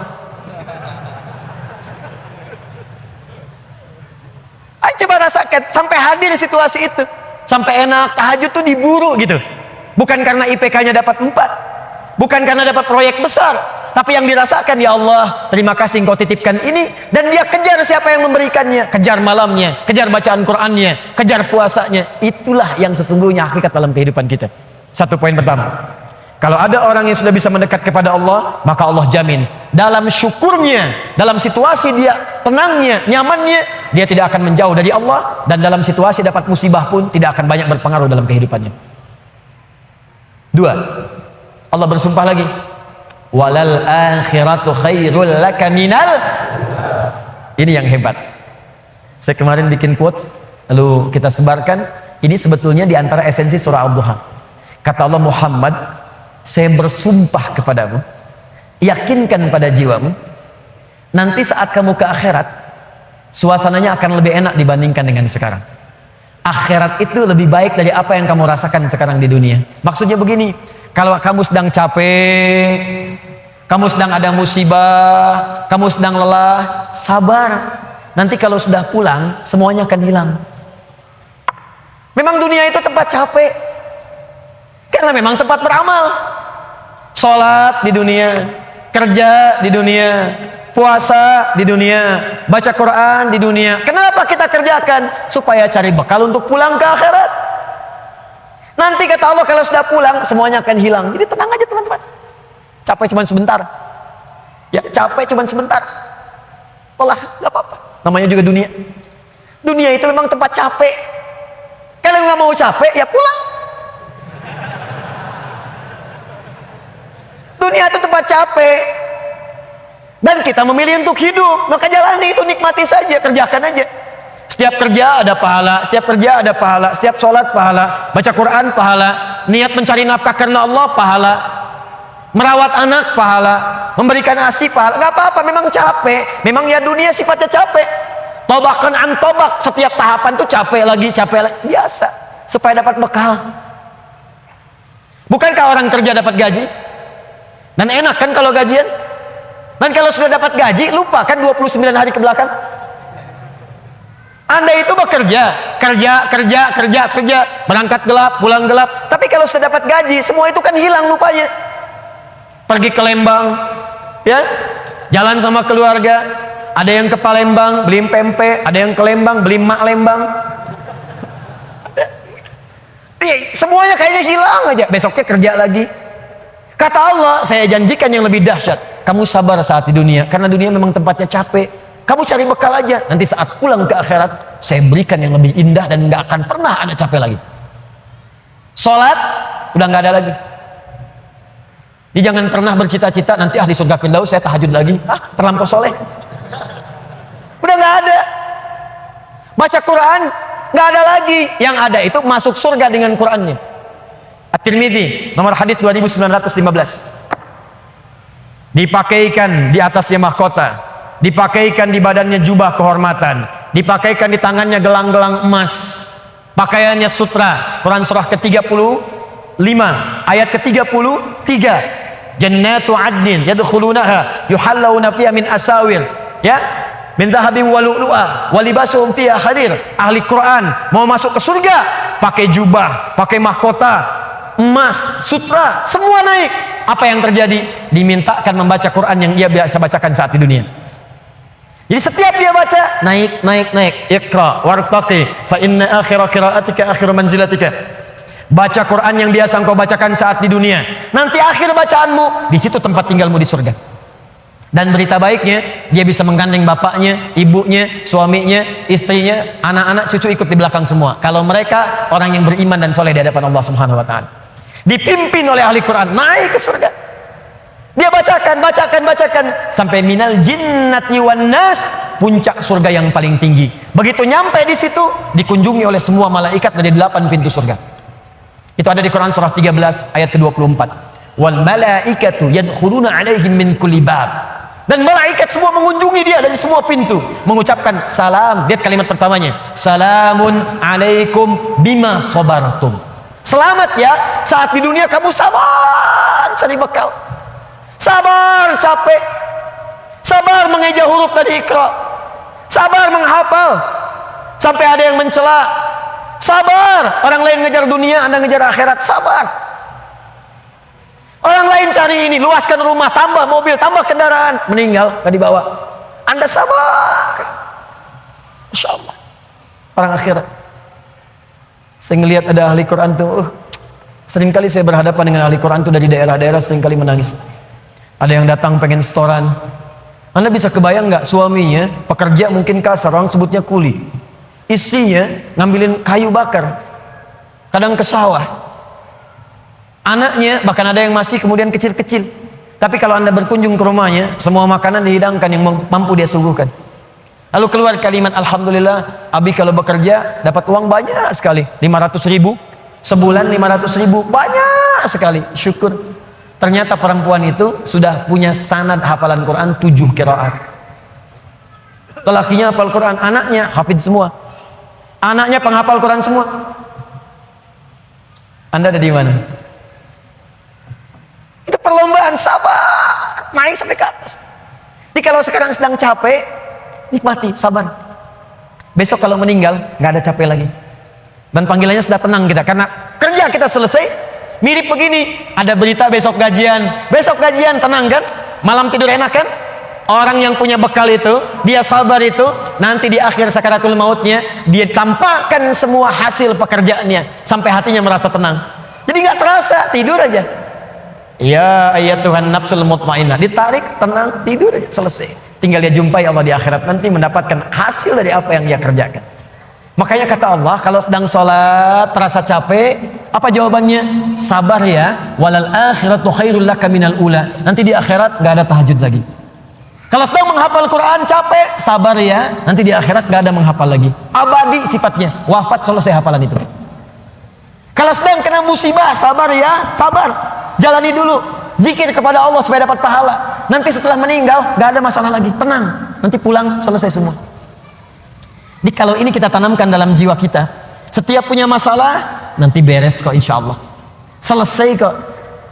Memang saya jalani aja sampai waktunya saya wafat, saya pulang, saya dapatkan semua kenikmatannya. Masya Allah. Ustadz beneran? Benar.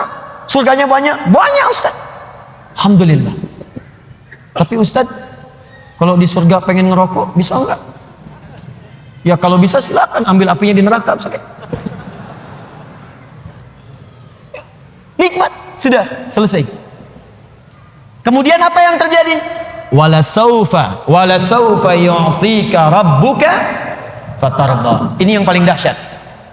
Nanti di akhirat kata Allah, Kalau kamu sabar saat di dunia sekarang, Bu, Pak, sabar tahajud, sabar merawat anak, sabar sekolahkan mereka ke pesantren, sabar talaki Al-Quran, sabar berjamaah ke masjid, Anda kerja di pemerintahan, kerja jadi pegawai, ada yang berdagang, ada yang bisnis, sabar. Waktunya sholat, sholat. Waktunya zakat, zakat, sabar. Nanti kata Allah, saat pulang ke akhirat, wala saufa yu'tika rabbuka fatarda. Saya akan berikan semua yang kamu inginkan sampai puas. Kaidah nikmat itu, kaidah nikmat. Semua bicara termasuk dalam Al-Quran selama hidup di dunia. Kaidah nikmat itu gak ada yang pernah puas. Saya ulang ya, nikmat itu gak ada yang pernah puas. Contoh, punya sepeda nikmat bukan? Punya motor nikmat tidak? Punya mobil nikmat tidak? Pertanyaan saya, ketika Anda dapat sepeda, apakah merasa cukup dengan sepeda? Kalau sudah dapat sepeda, pengen apa? Sudah dapat motor, pengen apa? Sudah punya mobil, pengen apa? Pesawat. Garasi nggak punya, nerbangin nggak bisa, masih pengen. Belum menikah, pengen apa? Menikah. Sudah menikah, pengen apa? Punya anak. Sudah punya anak, pengen apa? Pengen cucu. Semua terus, jadi nggak ada puasnya. Nikmat itu terus pengen. Nanti di akhirat, kata Allah, nanti di akhirat saya akan berikan kepadamu sampai kamu puas. Sampai Anda mengatakan, ya Allah, cukup ya Allah, puas. Sekarang mah pengen terus, pengen. Nanti puas ya Allah, cukup puas. Ini semuanya nikmat. Sampai selesai semua. Makanya bersabar, dunia sebentar. Sebentar mas, besok meninggal, selesai masalah. Mau besok meninggal? Sisa. Sabar. Dan alhamdulillahnya nggak ada yang dikasih tahu kapan meninggal. Kalau diberitahu, bisa jadi kita pun nggak semangat. Sebentar lagi Anda akan meninggal. Jam 8:45 lewat, kemudian 45 detik. Waduh, kajian udah bubar, nggak pulang di masjid aja. Astagfirullah. Kenapa Pak? 2 menit lagi. Ini amalan nggak terencana. Ini karena kita nggak tahu kapan wafat, kita bisa merencanakan. Malam ini tahajud insya Allah jam sekian. Saya mau istighfar jam sekian. Besok subuh di masjid A, zuhur di masjid B. Punya rencana. Dan ketika merencanakan, niat muncul. Dan itu niat ketika muncul, pahala dituliskan. Bukankah innamal a'malu binniyat? Innamal a'malu binniyat. Di ketika niatnya itu sampai, pahala dituliskan. Ini panitia ini nggak akan dihisab, nggak akan diberikan pahala berdasarkan mic-nya bunyi atau putus. Tapi udah ada niat nih, yang penting ada niat ya, ada pahalanya. Masalah bunyi putus, perjuangan saya di sini. Jelas ya? Baik, wala saufa yu'tika rabbuka fatarda. Jadi gini maksudnya, kalau sedang capek, sedang lelah, apalagi kemudian beban itu datang dari orang-orang terdekat. Teman sekantor tiba-tiba misalnya nampak mengkhianati, ada mencela, ada macam-macam. Ingat Allah, maka Anda akan lapang. Ingat Allah, maka tidak akan ada beban. Dan ingat semua itu akan berakhir ketika kita wafat. Kalau itu ada dalam diri kita, maka demi Allah saya katakan, beban itu seberat apapun akan ringan. Ingat itu baik-baik. Wala saufa yu'tika rabbuka fatarda. Alam yajidka yatiman fa'awa. Muhammad, coba ingat-ingat. Kamu sekarang gak usah merasakan beban berat. Bukankah dulu pun aku buktikan kepadamu, saat engkau yatim, aku kirimkan orang-orang sekitaran untuk bisa memberikan perlindungan kepadamu. Lahir bapak tidak ada ibu.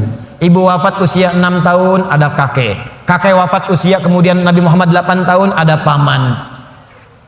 Ada semua. Ingat Muhammad SAW. Kalau sedang kamu merasakan beban, ingat senang yang dulu saya berikan. Manhaj yang ketiga. Kalau sedang merasakan kesulitan dalam masalah, kalau masalah ingin cepat diringankan oleh Allah, maka bandingkan masalah itu dengan solusi yang pernah dirasakan sebelumnya. Bandingkan persoalan yang sulit itu dengan kesenangan yang sudah dirasakan sebelumnya. Suami istri sedang punya masalah, malam ini punya persoalan, sampai nggak bicara. Coba duduk dulu baik-baik. Ingat masa-masa senang ke belakang. 15 tahun berumah tangga, masa mau dikalahkan dengan masalah di satu malam? Ingat banyak senangnya atau banyak dukanya, banyak sukanya, banyak dukanya, banyak nyamannya, banyak masalahnya. Coba timbang-timbang lagi. Mungkin dengan menghadirkan nostalgia kesenangan itu, yang ini akan terasa ringan. Ma, kenapa malam ini kita mesti cemberut ya? Bukankah kemarin-kemarin kita tertawa? Gara-gara bapak semuanya. Gak apa-apa mah, memang gara-gara papa. Papa terima. Tapi mungkin Allah titipkan keburukan di papa itu karena mamah bisa menyempurnakan. Mungkin Allah pilih mamah itu adalah mamah yang bisa membimbing papa lebih baik. Masya Allah. Oh gitu ya Pak ya, mama bikin status dulu ya. Jadi kalau semuanya begitu enak rasanya. Tapi memang diucapkan mudah, menjalaninya belum tentu mudah. Ustadz juga begitu. Makanya jarang sekali ada ustadz ceramah bawa istri. Jadi kalau kita punya persoalan yang kecil-kecil sekarang, ingat masa lalu. Bu, Pak, ya maaf di kantor ada masalah. Masalahnya hari itu, jangan langsung merasa berat. Ada proyek gak selesai dimarahin sama bos. Anda kerja sudah 10 tahun, dimarahin baru hari itu. Senangnya kan banyak, udah 9 tahun. Masa persoalan sehari mengalahkan persoalan 9 tahun yang senang ke belakang? Kan tidak lucu. Anda gagal satu ujian, 9 mata kuliah lulus semua. Masa harus meratapi diri pada yang satu itu? Selesaikan. Mungkin di situ Allah ingin berikan anugerah supaya Anda paham lebih dalam. Mungkin disitulah kepakaran Anda supaya belajar lebih dalam lagi. Diangkat kemudian karena pakar itu di masalah itu. Saya dulu itu setiap menghadapi pelajaran-pelajaran bahasa, apalagi balaghah macam-macam dan sebagainya itu, di situ perasaan awal pertama sulit saya hadapi. Begitu dihadapi, rupanya Allah menginginkan kita lebih fokus pada masalah itu. Seakan awalnya susah, ternyata ada nikmat di balik itu. Itulah poinnya teman-teman sekalian. Jika Anda sedang merasakan kesulitan, ingat masa-masa lalu saat Allah memberikan banyak nikmat dalam kehidupan kita. Jelas sampai di sini? Baik. Wa wajadaka dhallan fahada. Ingat Muhammad, dulu engkau belum pernah punya pengetahuan seperti sekarang. Engkau belum dapat bimbingan dari wahyu seperti sekarang. Ini dhallan di sini jangan sembarangan menerjemahkan ya. Di Al-Qur'an itu ada kalimat serupa tapi maknanya bisa beda. Ghairil maghdubi 'alaihim waladdallin.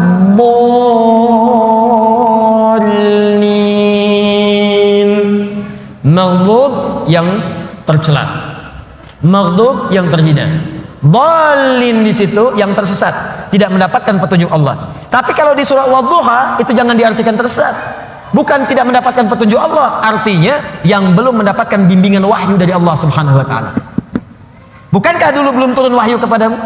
Bukankah dulu belum turun ayat-ayat Quran kepadamu yang membuat engkau semakin tenang sekarang? Lalu setelah itu fahada, datanglah kemudian ayat-ayat itu. Hada itu kata kerja, kata bendanya hudan. Al-Quran disebut dalam Al-Quran dengan nama hudan. Dzalikal kitabu la raiba fi hudan syahrul ramadhan alladzi unzila fihi al-Quran hudan linnas. Hudan. Wajadaka dhallan fahada. Muhammad, dulu kamu belum punya pengetahuan, sekarang dapat ilmu. Dulu kamu belum dapat bimbingan wahyu, sekarang dapat wahyu. Maksudnya apa? Ingat-ingat Muhammad, sekarang saat kamu dapat beban seperti ini, jangan cepat banyak menyesali, karena banyak nikmat Allah yang lain yang bisa kamu hadirkan. Nikmat pengetahuan, nikmat kesehatan, nikmat mendapatkan bimbingan. Nah ini pun Bu, Pak, penting untuk disadari. Kalau sedang merasakan sulit di satu nikmat, maka ingat nikmat-nikmat yang lainnya. Misal, maaf ya, Ustadz saya diponis oleh dokter, jantung saya sakit Ustadz. Jantung kan sakit, tapi kan otak masih sehat, telinga masih sehat, lisan masih sehat, mata masih sehat. Salahnya manusia kadang-kadang mengaitkan penyakit dengan kematian. Teori wafat itu nggak butuh penyakit. Wafat itu kalau ajal tiba langsung wafat, nggak ada penyakit pun wafat. Banyak orang sehat wafat, banyak orang sakit bahkan sampai koma belum nyampe titik. Banyak orang sakit di rumah sakit, tapi yang meninggal bisa yang sehat duluan. Karena kaidah untuk wafat itu bukan penyakit, ajal tiba. La yastakhiruna sa'ata wa la yastaqdimun. Quran surah 7 ayat 34. Ini kesalahan manusia itu kadang begitu. Divonis cancer stadium 4, waktunya tinggal sebulan lagi, nggak akan nyampe kalau belum nyampe. Nggak akan wafat kalau belum wafat. Nih saya kasih kisah nyata ya, ini nyata betulan. Ada orang divonis sudah berat nih, penyakitnya dalam, sampai dokternya mengatakan ini nggak akan tahan daripada 2 pekan secara medis. Orang ini mau berangkat haji, udah muntah-muntah, udah macam-macam, dia paksakan berangkat. Sampai dia bawa bekal, nggak apa-apa lah. Ini pakaian ihram saya, ini kisah nyata, sekalian jadi kafan saya. Berangkat ke sana, bahkan keluarga sudah melepas dengan segalanya, kalau wafat nanti di tanah suci. Apa yang terjadi? Sampai di sana, berangkat haji, tawaf muntah. Muntah darah, muntah darah, muntah darah. Berangkat lagi. Tawaf pertama kan umrah tuh, tawaf kudum, selesai. Sampai kemudian masuk wukuf di Arafah, sudah sepekan. Berjalan lagi. Lontar jumrah, naik sampai puncaknya pun teman-teman. Dalam hal mabit saja di Muna, mabit di Muna, orang bisa ngambil nafar awal. Kalau sakit nafar awal, bahkan ada yang ditanduk selesai pulang. Ini tidak, sampai diselesaikan nafar akhir 3 hari. Tanpa sadar sudah lewat 2 pekan di Mekah. Masih sehat. 3 pekan makin merasa enak. Pulang ke tanah air, lebih daripada 25 hari pulang. Apa yang terjadi? Dicek lagi di dokter, ternyata penyakitnya hilang. Haji pulang penyakit hilang. Tiba-tiba bisa jogging, lari lagi di alun-alun, lari. Yang paling menyedihkan dan yang paling menggelikan, dokter yang memvonis Anda tinggal 2 pekan meninggal duluan. Dokter yang memvonis paling 2 pekan Pak, dia hanya meninggal duluan. Anda bisa bayangkan. Hati-hati mas. Saya mah masih muda. Itu tuh yang banyak ubanan, udah bau tanah. Situ bau tanah, sini bau kuburan. Jadi kita nggak bisa menugak harap-harap meninggal di tanah suci, bisa kembali di tanah kusir. Harap-harap wafat di tanah kusir, wafat di tanah abang. Jadi bisa dimanapun, nggak bisa kita pilih. Karena itu kita diajarkan oleh Allah Subhanahu Wa Taala, hati-hati. Kalau kita mendapatkan merasa kurang di satu nikmat, maka segera evaluasi diri. Barangkali nikmat yang lain lebih banyak yang pernah kita dapatkan. Apakah kita hanya akan jauh dari Allah hanya karena satu yang kita rasakan itu? Sementara Allah berikan banyak kepada kita. Nah ini pelajaran penting juga. Awas, awas. Karena ini nanti terkait nanti dengan hal-hal penting. Ada yatim, ada yang lain, ada peminta, ada yang lainnya. Perhatikan baik-baik. Fokus baik-baik. Jangan sampai hubungan Anda pun dengan orang. Karena ayat ini punya hablum minan nas, hablum minallah. Hablum minallah vertikal, hablum minan nas horizontal. Jangan sampai Anda punya hubungan dengan orang sudah bertahun-tahun baik, putus hanya karena satu persoalan yang terjadi di satu hari. Sering terjadi begitu. Anda nggak sadar, bertahun-tahun berteman, bertahun-tahun berkolega, bertahun-tahun bertetangga, di pemerintahan, di jabatan, di harta benda, di macam-macam. Cuman gara-gara satu persoalan lupa dengan kebaikan yang pernah terjadi di masa-masa lalu. Kalau itu terjadi dalam hidup Anda, maka Anda sedang dikuasai oleh setan. Anda sedang jauh dari Allah. Karena ayatnya mengatakan orang yang dekat dengan Allah tidak akan dipengaruhi oleh persoalan-persoalan yang tiba seketika, dan dia tidak akan melupakan kebaikan-kebaikan yang pernah terjadi di masa lalu. Lawan dari Allah itu tagut. Tagut terbesar itu setan. Allahu waliyul ladzina amanu yukhrijuhum minadh dhulumati ilan nur wal ladzina kafaru awliya'uhumut taghut. Tagut terbesar setan. Jelas sampai sini? Awas, hati-hati, kasusnya banyak terjadi. Banyak terjadi di pemerintahan karena masalah persaingan. Sudah lama tiba-tiba sehari nggak sahabatan lagi. Di perdagangan karena masalah proyek satu, padahal sahabatan karena proyek satu, tiba-tiba jadi musuh yang sangat dalam. Bertetangga sudah puluhan tahun gara-gara pohon mangga, buahnya di si A, ya maaf, pohonnya di si B, buahnya ke si A, jatuhnya ke si A melulu, ribut nggak selesai. Ada kejadian begitu? Banyak. Kalau Anda dekat dengan Allah, Anda akan lapang.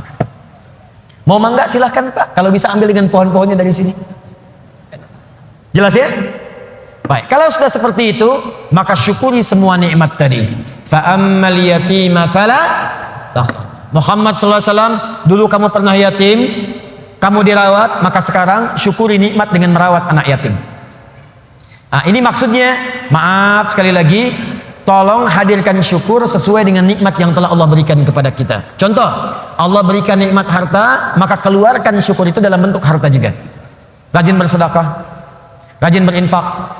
Ya, Allah berikan nikmat Al-Quran, maka berikan bentuk syukur dengan bentuk Al-Quran juga. Ke masjid imami, ajari murid-murid Quran, buka majlis ta'lim tentang Quran, itu bentuk syukurnya. Di ketika Nabi pernah yatim, dirawat oleh orang lain, kemudian kata Allah, wujudkan bentuk syukurmu dengan merawat anak yatim juga. Fa ammal yatima fala taqhar. Maka jika ada anak yatim, sayangi, sayangi, sayangi, sayangi. Wa ammas sa'ila fala tanhar. Kalau ada orang nanya, kamu kan Muhammad, saya berikan ilmu, berikan Al-Quran, berikan wahyu, maka bentuk syukurnya setiap ada orang bertanya tentang ilmu, tentang wahyu, berikan kepadanya. Berikan, jangan tutupi, sesuai dengan kadar kelapangannya. Maka itulah prinsipnya, kalau kita ingin bersyukur dan ditambah nikmatnya oleh Allah, setiap diberikan nikmat maka cepat syukuri nikmat itu sesuai dengan fungsinya. Kalau harta, sedekah. Kalau ilmu, ajarkan. Kalau Quran, tampilkan. Demikian seterusnya. Kalau Anda hidupnya begitu, ringan kita. Terima kasih, terima kasih, terima kasih. Jadilah terima kasih. Enak. Dan gak akan ada beban. Ini saya bingung saya. Kadang-kadang cuman karena rebutan mobil, rebutan motor berkelahi, dua-duanya meninggal. Motornya nggak ada yang dapat. Cuman karena rebutan minum, berkelahi, rebutan lahan. Kemarin ada orang rebutan lahan sampai berkelahi, bacok-bacokan. Ada yang pakai golok sampai meninggal, sekian wafat, sekian luka. Aduh, ketika meninggal dapat apa? Tanahnya nggak dapat, lahannya nggak dapat. Apa yang didapatkan meninggal? Yang dibunuh meninggal, yang membunuh meninggal, dua-duanya wafat. Cuman statusnya beda di hadapan Allah. Karena itu jangan berlomba dengan urusan dunia, capek. Nggak elit, nggak keren. Wafatnya nggak dapat apa-apa. Setelah itu baru kan bicara kepada diri Anda. Nah, ini bagian terakhir. Wa amma bi ni'mati rabbika. Bagian terakhir, dan kalau Anda mendapatkan nikmat dari Allah Subhanahu wa taala, untuk menguatkan dan mensyukuri nikmat itu, boleh Anda kemudian membincangkan nikmat itu. Kalimat Qur'annya fahadits, bukan fa'akhbir. Kalau fa'akhbir, sampaikan pada orang. Bikin pamflet dari Sabang sampai Merauke.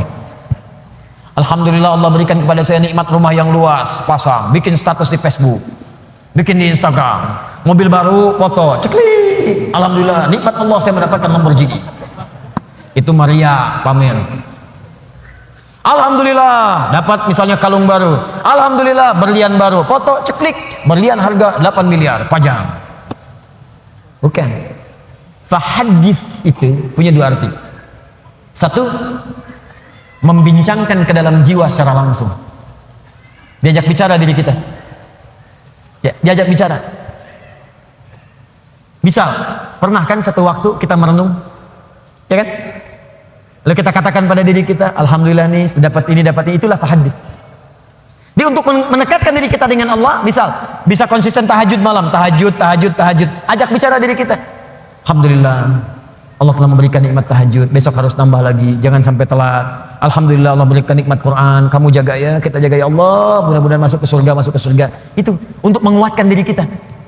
Jadi kalau terbiasa dengan satu nikmat ibadahkah, nikmat hartakah, nikmat ketenangankah, untuk menguatkan nikmat itu hadir dalam jiwa kita, ada bicara diri kita. Supaya nikmat itu melekat kuat dalam diri kita dan terjaga sampai menghadap kepada Allah Subhanahu wa taala. Yang kedua, hadis itu bisa berarti berbagi sesuai dengan porsinya. Misal, seorang guru ingin motivasi muridnya yang khusus. Datang dia murid-murid khusus. Boleh berbagi pada muridnya. Alhamdulillah, anak-anakku sekalian, murid-muridku, Allah titipkan kepada saya hafalan Quran 30 juz yang dihafalkan dalam 6 hari misal. Allah berikan kepada saya sekarang titipan fiqh. Allah berikan titipan saya kepada saya misalnya titipan hadis. Itu tidak ditempuh dengan biasa-biasa. Mesti rajin tahajud, mesti rajin baca Al-Quran, mesti rajin sedekah, mesti ijtihad untuk belajar. Itu boleh, sah. Kalau ingin bisa disampaikan pada kalangan umum dan dikhawatirkan terlibat riya di situ, tidak sanggup dia menerimanya, maka sampaikan dalam bentuk yang umum. Alhamdulillah Bapak Ibu sekalian, kita sudah mendapatkan nikmat dari Allah, seperti Allah juga berikan nikmat kepada saya. Seperti mungkin Bapak Ibu lihat, alhamdulillah, Bapak Ibu juga punya nikmat dari Allah, alhamdulillah. Seperti halnya Allah berikan kepada saya juga kepada Bapak Ibu sekalian. Itu fahadits namanya. Disesuai dengan konteksnya, sesuai dengan keadaan orang yang diajak bicara. Di fahadits itu bukan kemudian mengupload nikmat di Facebook, mengupload harta benda di Instagram, lalu Anda tuliskan di situ rumah baru, fa amma bi ni'mati rabbika fahadits. Bukan begitu maknanya. Pulang dari haji boleh saya kumpulkan tetangga untuk berbagi zam-zam, nggak usah bicara, zam-zamnya dibagi, kurmanya dibagi. Wa amma bi ni'mati rabbika fahadits. Mau berangkat boleh minta doa, ya, datang misalnya bagikan makanan misalnya sedekah, setelah itu minta doanya, boleh, silakan. Jadi pesan bagi mereka, kalau dia sekarang haji, besok lusa saya haji. Yang tidak boleh itu ria, yang tidak boleh itu sombong. Terima kasih Bapak Ibu sekalian, di komplek ini telah datang sudi memenuhi undangan kami. Tolong didoakan, insya Allah besok kami berangkat kloter pertama untuk menunaikan ibadah haji. Mohon didoakan lancar ya Bapak Ibu sekalian. Kami banyak dosa, kami minta maaf. Ini haji pertama kami, mungkin juga yang pertama di komplek ini ya. Ya, Pak RT belum haji, ya Pak RW belum haji, ya juga tetangga sekalian belum haji. Nanti di sana kami doakan, insya Allah supaya cepat berhaji seperti kami sekarang. Habis pahala. Nyampe depan Ka'bah foto, ceklik, kirimkan ke grup komplek. Hari pertama sholat di dekat Ka'bah. Habis. Itu bukan fa'amma bi ni'mati rabbika fahadits. Jelas ya? Nah, kalau sudah begitu, maka lapang hati kita. Lapang. Dekat dengan Allah, ada beban hilang.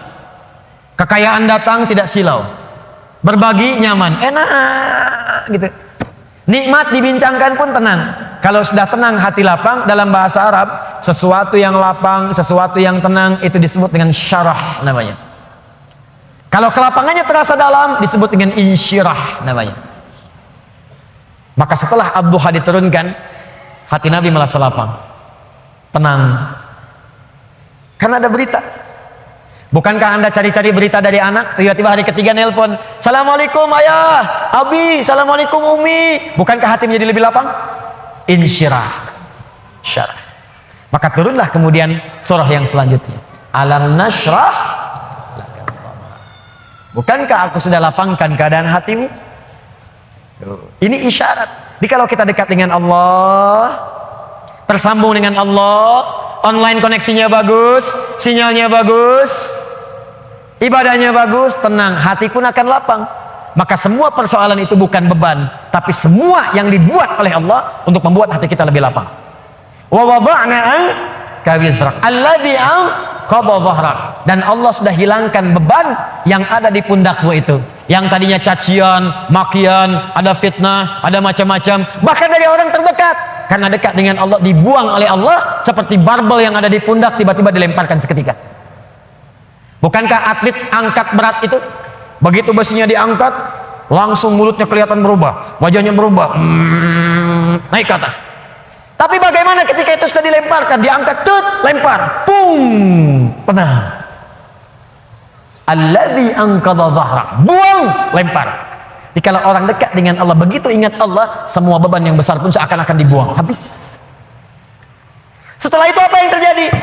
Ketika Anda bisa bersabar, lebih dekat dengan Allah lagi, lebih dekat dengan Allah lagi, maka yang terjadi, Allah bukan tenggelamkan Anda, tapi Anda akan diangkat di hadapan Allah Subhanahu wa taala. Wa rafa'na laka dzikra. Disebut nama Anda di langit. Si fulan, abdi, hambaku. Si fulan, lihat hambaku, hambaku. Diuji dengan musibah seberat apapun, dia tenang saja. Dia dicaci, tidak membalas. Dia dihina, dia bersabar. Bahkan orang terdekatnya mengkhianati, dia sabar. Diangkat derajatnya oleh Allah. Dan satu kali diputar oleh Allah. Ja'al haqq wa zahaqal batil, innal batila kana zahuqa. Satu hari kemudian, terbukalah kemudian yang nyata itu, maka yang buruknya hilang, yang baiknya muncul. Bukankah Yusuf alaihissalam pernah difitnah? Bukankah Yusuf alaihissalam pernah masuk penjara? Bukankah Yusuf alaihissalam pernah masuk ke dalam sumur? Bukankah beliau kemudian pernah disiksa? Bukankah beliau pernah dihujat? Tapi apa yang terjadi? Ketika beliau naik jadi menteri, membebaskan Mesir dari kelaparan, datang kemudian punya jabatan, apa yang terjadi? Ditukar semuanya menjadi baik. Wa rafa'na laka dzikrak, diangkat oleh Allah, dan semua masa-masa suram itu hilang seketika. Sekarang saya tanya pada Anda, tidak pernah ada menyebutkan Nabi Muhammad SAW. Bukankah yang terbayang kebaikannya saja? Bukankah yang terbayang ketakwaannya saja? Bukankah yang terbayang kemuliaannya saja? Semua beban ketika sedang sholat ditaruh kotoran di atasnya. Ketika beliau berdakwah dilempari di Taif dengan batu. Ketika kemudian beliau sedang tidur akan diusir dikepung oleh 100 pemuda. Semua siksaan, semua tantangan. Tapi apa yang terjadi? Ketika hijrah, semua lapang, balik ke Mekah, wa rafa'na laka dzikrak, diangkat semuanya. Tidak ada yang menyebutkan Muhammad kecuali semua kebaikan. Dan orang-orang sekitarnya kembali menjadi baik. Bagian terakhirnya, kalau Anda ingin mendapatkan ini semua, tidak mudah kata Allah. Bagaimana cara mendekat kepada Allah yang pertama? Maka rumus yang pertamanya, sebelum Anda lakukan dengan pendekatan ibadah kepada Allah, maka Allah berikan rumus cepat. Perhatikan rumus cepatnya. Perhatikan rumus cepatnya. Kalau sedang punya masalah besar, dan masalah itu ingin cepat dibuang dari benak Anda, tidak membebani pikiran Anda, maka keluarkan rumus di dalam kehidupan. Lihat kalimatnya. Inna ma'al, lihat, alladzi anqadha dhahrak wa rafa'na laka dzikrak fa inna ma'al usri yusra. Kalau Anda sedang punya masalah, kata Allah, langsung tanamkan pada jiwa Anda. Kalau perlu berkali-kali, yakinkan pada jiwa Anda, setiap ada masalah pasti ada solusi. Itu cara mengemas kalimatnya. Setiap ada persoalan pasti ada solusinya. Bahasa gampangnya begini, kalau punya masalah langsung hadirkan di benak kita, pasti ada solusinya, pasti selesai. Nah, orang begitu itu lebih ringan dibandingkan bikin status. Engkau tidak seperti yang aku kira.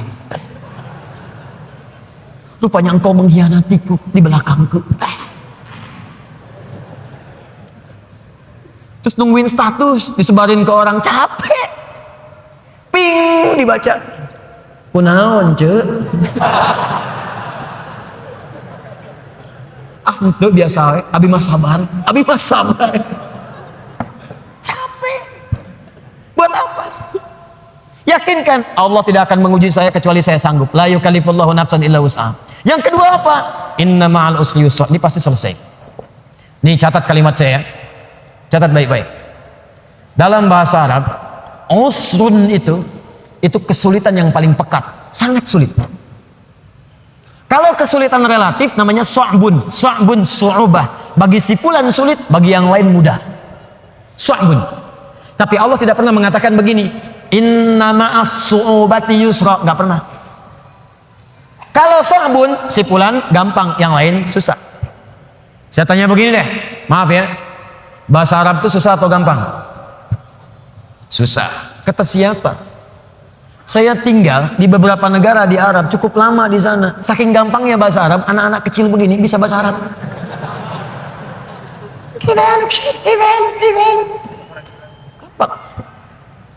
2010 saya di Mekah. Lewat kemudian. Setelah itu tugas datang berangkat lagi. Ke arah Anjum, ada hotel Anjum sekarang, bintang 4 tapi bagus. Di pelataran haram ada orang duduk, dia itu sakitnya sarafnya, dia nggak sadar gitu kan, sakit saraf. Anda bayangkan, orang bilang ya penyakit yang saya nggak sanggup lah gitu ya, sebetulnya tidak ada yang kata-kata yang kasar, saya nggak bisa keluar kata-kata itu ya, sakit terganggu jiwanya, sarafnya, tapi hebatnya bisa ngadap ke arah hotel ceramah pakai bahasa Arab. Alhamdulillahirabbil alamin. Wassalatu wassalamu ala Rasulillahil karim. Ikhwatal kiram.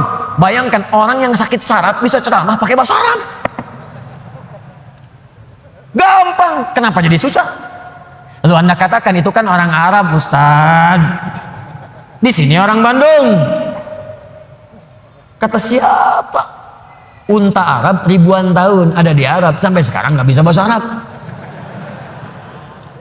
Beo Cililin bawa ke Mekah, 2 hari ajarin, assalamualaikum, kaifalu. Nah, ini kata orang, bukan karena susahnya, ada nggak kemauan bagi kita untuk berusaha. Kalau mau pasti jadi gampang, tapi kalau nggak mau susah, itulah su'ubah. Tapi kalau semua orang susah, bisa. Maaf, bawa mobil susah atau gampang?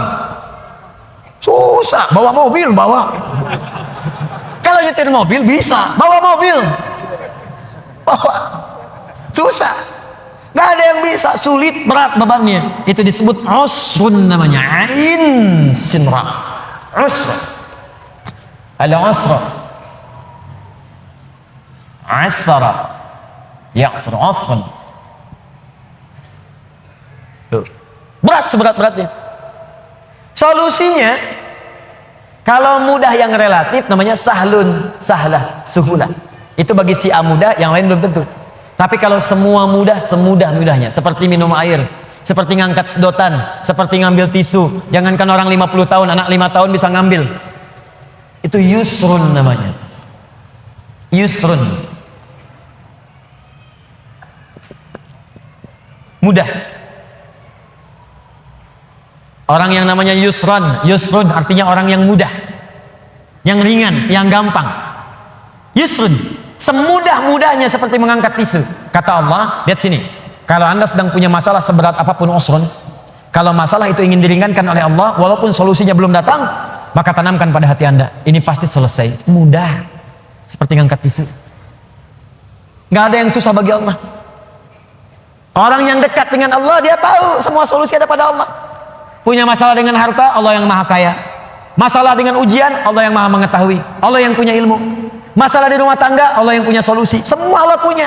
Apa yang tidak punya bagi Allah? Makanya orang yang dekat dengan Allah, begitu ada persoalan, ingat Allah. Masalah pasti selesai. Kayak ngangkat tisu, bagi Allah gampang. Jadi kalau sedang punya persoalan, Bu, di rumah tangga, nggak usah banyak mengeluh. Ya, walaupun belum datang solusi, sampaikan pada jiwa kita. Insya Allah selesai. Saya yakin ya. Kapan? Terserah Allah. Yang penting saya ikhtiar. Setelah itu ini indah. Fa'idha faraghta fansab. Setelah itu move on.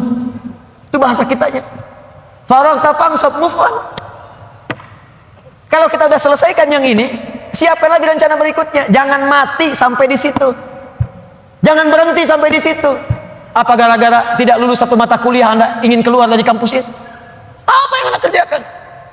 Anda itu lulus 4 mata kuliah, gagal 1. Apa kemudian tiba-tiba ingin meninggalkan kampusnya? Tapi saya kecewa dengan dosennya. Sebetulnya saya lulus, dikasih nilainya malah D. Gara-gara dosen gak suka dengan saya. Buktikan dengan ilmu Anda. Gampang, move on. Kerjakan. Sudah, yang sudah berlalu, sudah. Sekarang saya hadapi. Hadapi dengan benar. Gak usah berhenti di situ. Di pekerjaan Anda dicela. Gak benar kamu begini. Buktikan. Sekarang saya selesaikan. Fa'idha faraghta fansab. Kalau udah selesai yang ini, siapa yang berikutnya? Setelah itu wa ila rabbika. Jangan lupakan hubungan dengan Allah supaya diringankan apa yang Anda sedang kerjakan itu. Itu rumusnya.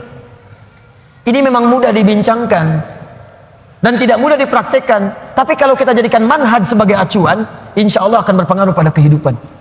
Gak percaya silahkan Anda praktekkan. Keluarkan rumusnya sebagai kesimpulan.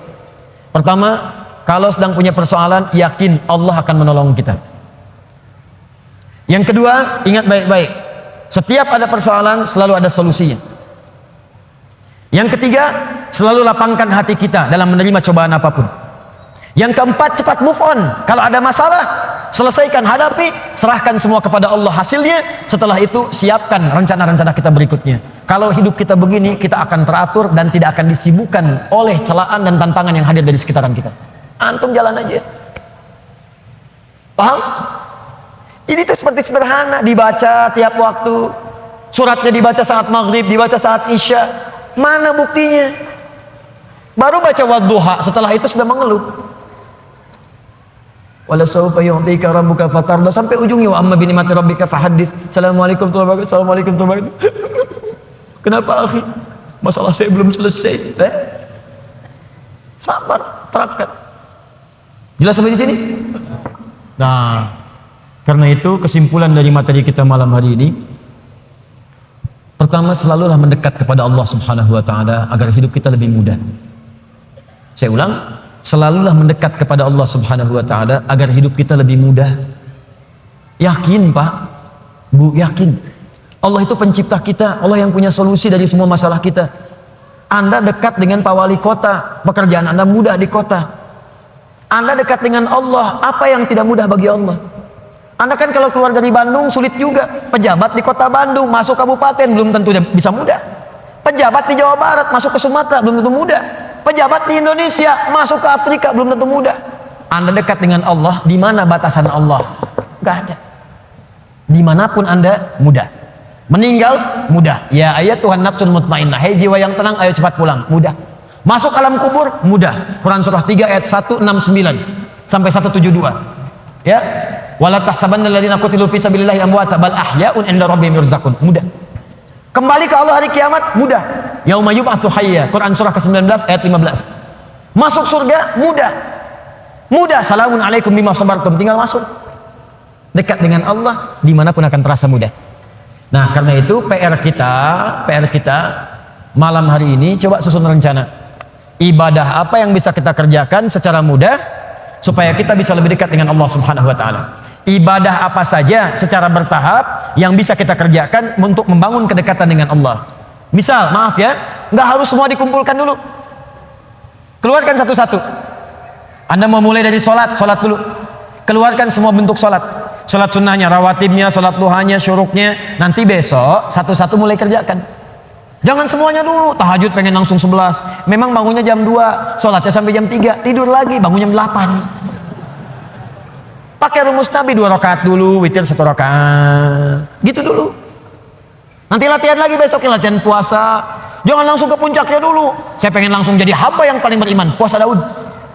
Masya Allah. Senin puasa, Selasa tidak. Rabu puasa, Kamis tidak. Jumat, Sabtu, Ahad, Senin, Selasa, enggak lagi setelahnya. Banyak tidaknya dibandingkan puasanya. Senin dulu. Mulai selama sebulan. Sudah enak, tambah Kamis. Mulai sebulan lagi, sudah enak tambah ayamul bid. Mulai di bulan itu, sudah enak puasa Daud. Oh gitu Ustaz ya. 5 waktu dulu ya Ustaz ya. Tambah rawatib. Kalau sudah enak sholat Daud ya Ustaz ya. Apa itu sholat Daud? Subuh sholat, duhur tidak. Asar sholat, maghrib tidak. Tidak. Paham ya? Nah, coba latih. Nanti kalau sudah enak semuanya itu akan terasa sendiri. Rasa nikmat. Dunia itu. Saya kadang-kadang suka ketawa sendiri. Lihat orang rebutan jabatan, rebutan mobil, rebutan kendaraan, rebutan kamera, rebutan. Saya suka ketawa sendiri, ngapain? Para pulang meninggal juga. Hafat. Di pulang bahkan dengan rebutan sendal. Ngapain? Ya ingat ya, saya tekankan nih. Anda mau keluar, kalau mau pikir-pikir ngambil sendal orang, ingat wafat. Wafat. Samping masjid pakai sendal orang, wafat. Ingat tuh. Gak jadi Anda, gak jadi. Ya inget tuh kalau sedang jadi pejabat pengen tanda tangan, ditawarin tuh, ya disuruh korupsi, disogok, ingat wafat, wafat. Begitu mau dikasih, ngasih apa tuh? Ada FIFA, wafat kamu sekarang, wafat sekarang, wafat. Oh masa sih Pak wafat? Tobat kamu, tobat. Tapi 1 triliun Pak, gede gini. Ayo istihoroh. Ingat ya, itu poinnya, dekati diri kita dengan Allah. Setelah itu lihat apa yang terjadi, rasakan bedanya, bedakan rasanya, pasti akan terasa bedanya untuk kita semuanya. Saya kira itu 2 surah yang kita bahas malam hari ini. Memang surah ini biasa kita bacakan, tapi jarang diamalkan oleh setiap orang-orang yang membacanya. Karena itu dari sini mudah-mudahan kita dikuatkan oleh Allah untuk mengamalkan isinya. Semoga kita dilapangkan hatinya dan saling berbuat baik. Kalau ini dianggap berhasil apa yang saya sampaikan, setelah ini ada kelapangan dalam jiwa kita. Tapi kalau tidak merasakan ada pengaruh, berarti mungkin mohon maaf. Bisa jadi Anda yang kurang fokus, atau saya yang kurang benar menyampaikan, atau mic-nya yang kurang jelas. Tidak ya, kita belajar dengan baik insya Allah. Mudah-mudahan ada kemuliaan untuk kita semuanya. Baik teman-teman, izin saya menyampaikan informasi. Pertama, ini besok saya jadikan edisi spesial di Kota Baru Parahyangan, Masjid Ar-Rahman. Fikih ikhtilafnya saya hadirkan untuk membahas pertanyaan saja. Jadi semua pertanyaan malam ini, termasuk yang tadi pagi, besok saya bahas khusus di Ar-Rahman. Tidak ada materi, jawab langsung pertanyaan. Pertanyaan. Karena saya kira saya sudah banyak ke Bandung dan ada sesi pertanyaan yang kadang-kadang tidak terrespon dengan baik. Ya, itu nanti sebagian juga akan saya jawab lewat Adi Hidayat Official. Kita ada channel official. Akhir TV sekarang sedang maintenance ya, supaya ada tayangan lebih sempurna lagi, lebih baik. Kita punya harapan 24 jam ada tayangan. Jadi sekarang kita gunakan dulu official, nanti setelah itu sempurna baru kemudian kita launchingkan untuk semuanya. Info paling menarik, bulan depan kita akan mulai program menghafal Quran 30 juz karantina 30 hari. Bagi Anda yang sudah mendaftar, siap-siap, nanti akan dihubungi kapan waktunya. Tempatnya di Bekasi, nanti ada di Lampung, ada di Sulawesi, dan Bandung sedang disiapkan. Nanti begitu sudah siap, Anda bisa hadir di situ. Ada tempat untuk ikhwan, tempat untuk akhwat. Yang kedua, pekan depan ada utusan dari Sudan. Mereka akan membawa beasiswa sebanyak 15 orang khusus untuk penghafal Quran 30 juz. Diberikan kesempatan beasiswa ke Sudan gratis di Jamiatul Quran, yaitu University of Al-Quran, Al-Quran University. Jadi kampus Al-Quran khusus mencetak para ahli Al-Quran, bukan cuma hafal tapi dengan ilmu-ilmunya. Nanti saya infokan kemudian. Yang terakhir, pekan depan akan ada seleksi insya Allah program PKU, Pendidikan Kadar Ulama. Itu nanti langsung kami yang seleksi. Saya yang seleksi akan tinggal dengan saya selama setahun. Saya langsung yang didik. Ya, tinggal dengan saya, tinggal di tempat saya di Bekasi. Ya, kami yang biayai semuanya gratis. Ya, sampai setahun selesai, baru nanti kami sekolahkan sesuai dengan bakat-bakatnya masing-masing. Kalau dia senang Quran, kita arahkan ke kampus Quran. Kalau dia senang fikih, kita arahkan ke kampus fikih. Insya Allah pekan depan akan diumumkan dalam kajian malam Jumat langsung dari Bekasi, dari Masjid Al-Ihsan, PTM, dan Villa Jaka Setia insya Allah. Saya kira itu yang kita sampaikan, mudah-mudahan ada manfaatnya. Besok nanti kita akan bahas sesi pertanyaan tanya jawab di Masjid Ar-Rahman di Kota Baru, Parahyangan. Allahumma taqabbal minna innaka antas samiul alim wa tub alaina innaka antat tawwabur rahim. Allahumma rabbana la tada' lana fi maqamina hadha wa fi kulli maqamin dhanban illa ghafartah ولا هما إلا فرجته ولا دينا إلا قضيته ولا مريضا إلا شفيته ولا حاجة من حوائج الدنيا والآخرة فيها لك رضا وفيها لنا الصلاح إلا قضيتها يا أرحم الراحمين. اللهم علمنا ما ينفعنا وفقنا فيما تعلمنا لنعمل بها يا أرحم الراحمين واجعلنا من أهل القرآن واجعل القرآن صحيبا لنا في الدنيا وشفيعا لنا في الآخرة يا أرحم الراحمين. اللهم ربنا آتنا في الدنيا حسنة وفي الآخرة حسنة وقنا عذاب النار. اللهم تقبل منا يا الله إنك أنت السميع الدعاء. اللهم وآخر دعوانا عن الحمد لله رب العالمين. سبحانك اللهم وبحمدك أشهد أن لا إله إلا أنت نستغفرك ونتوب إليك وصلى الله على رسولك الكريم نبيك الأمين سيدنا محمد وعلى آله وصحبه وأمته إلى يوم الدين ثم السلام عليكم ورحمة الله وبركاته.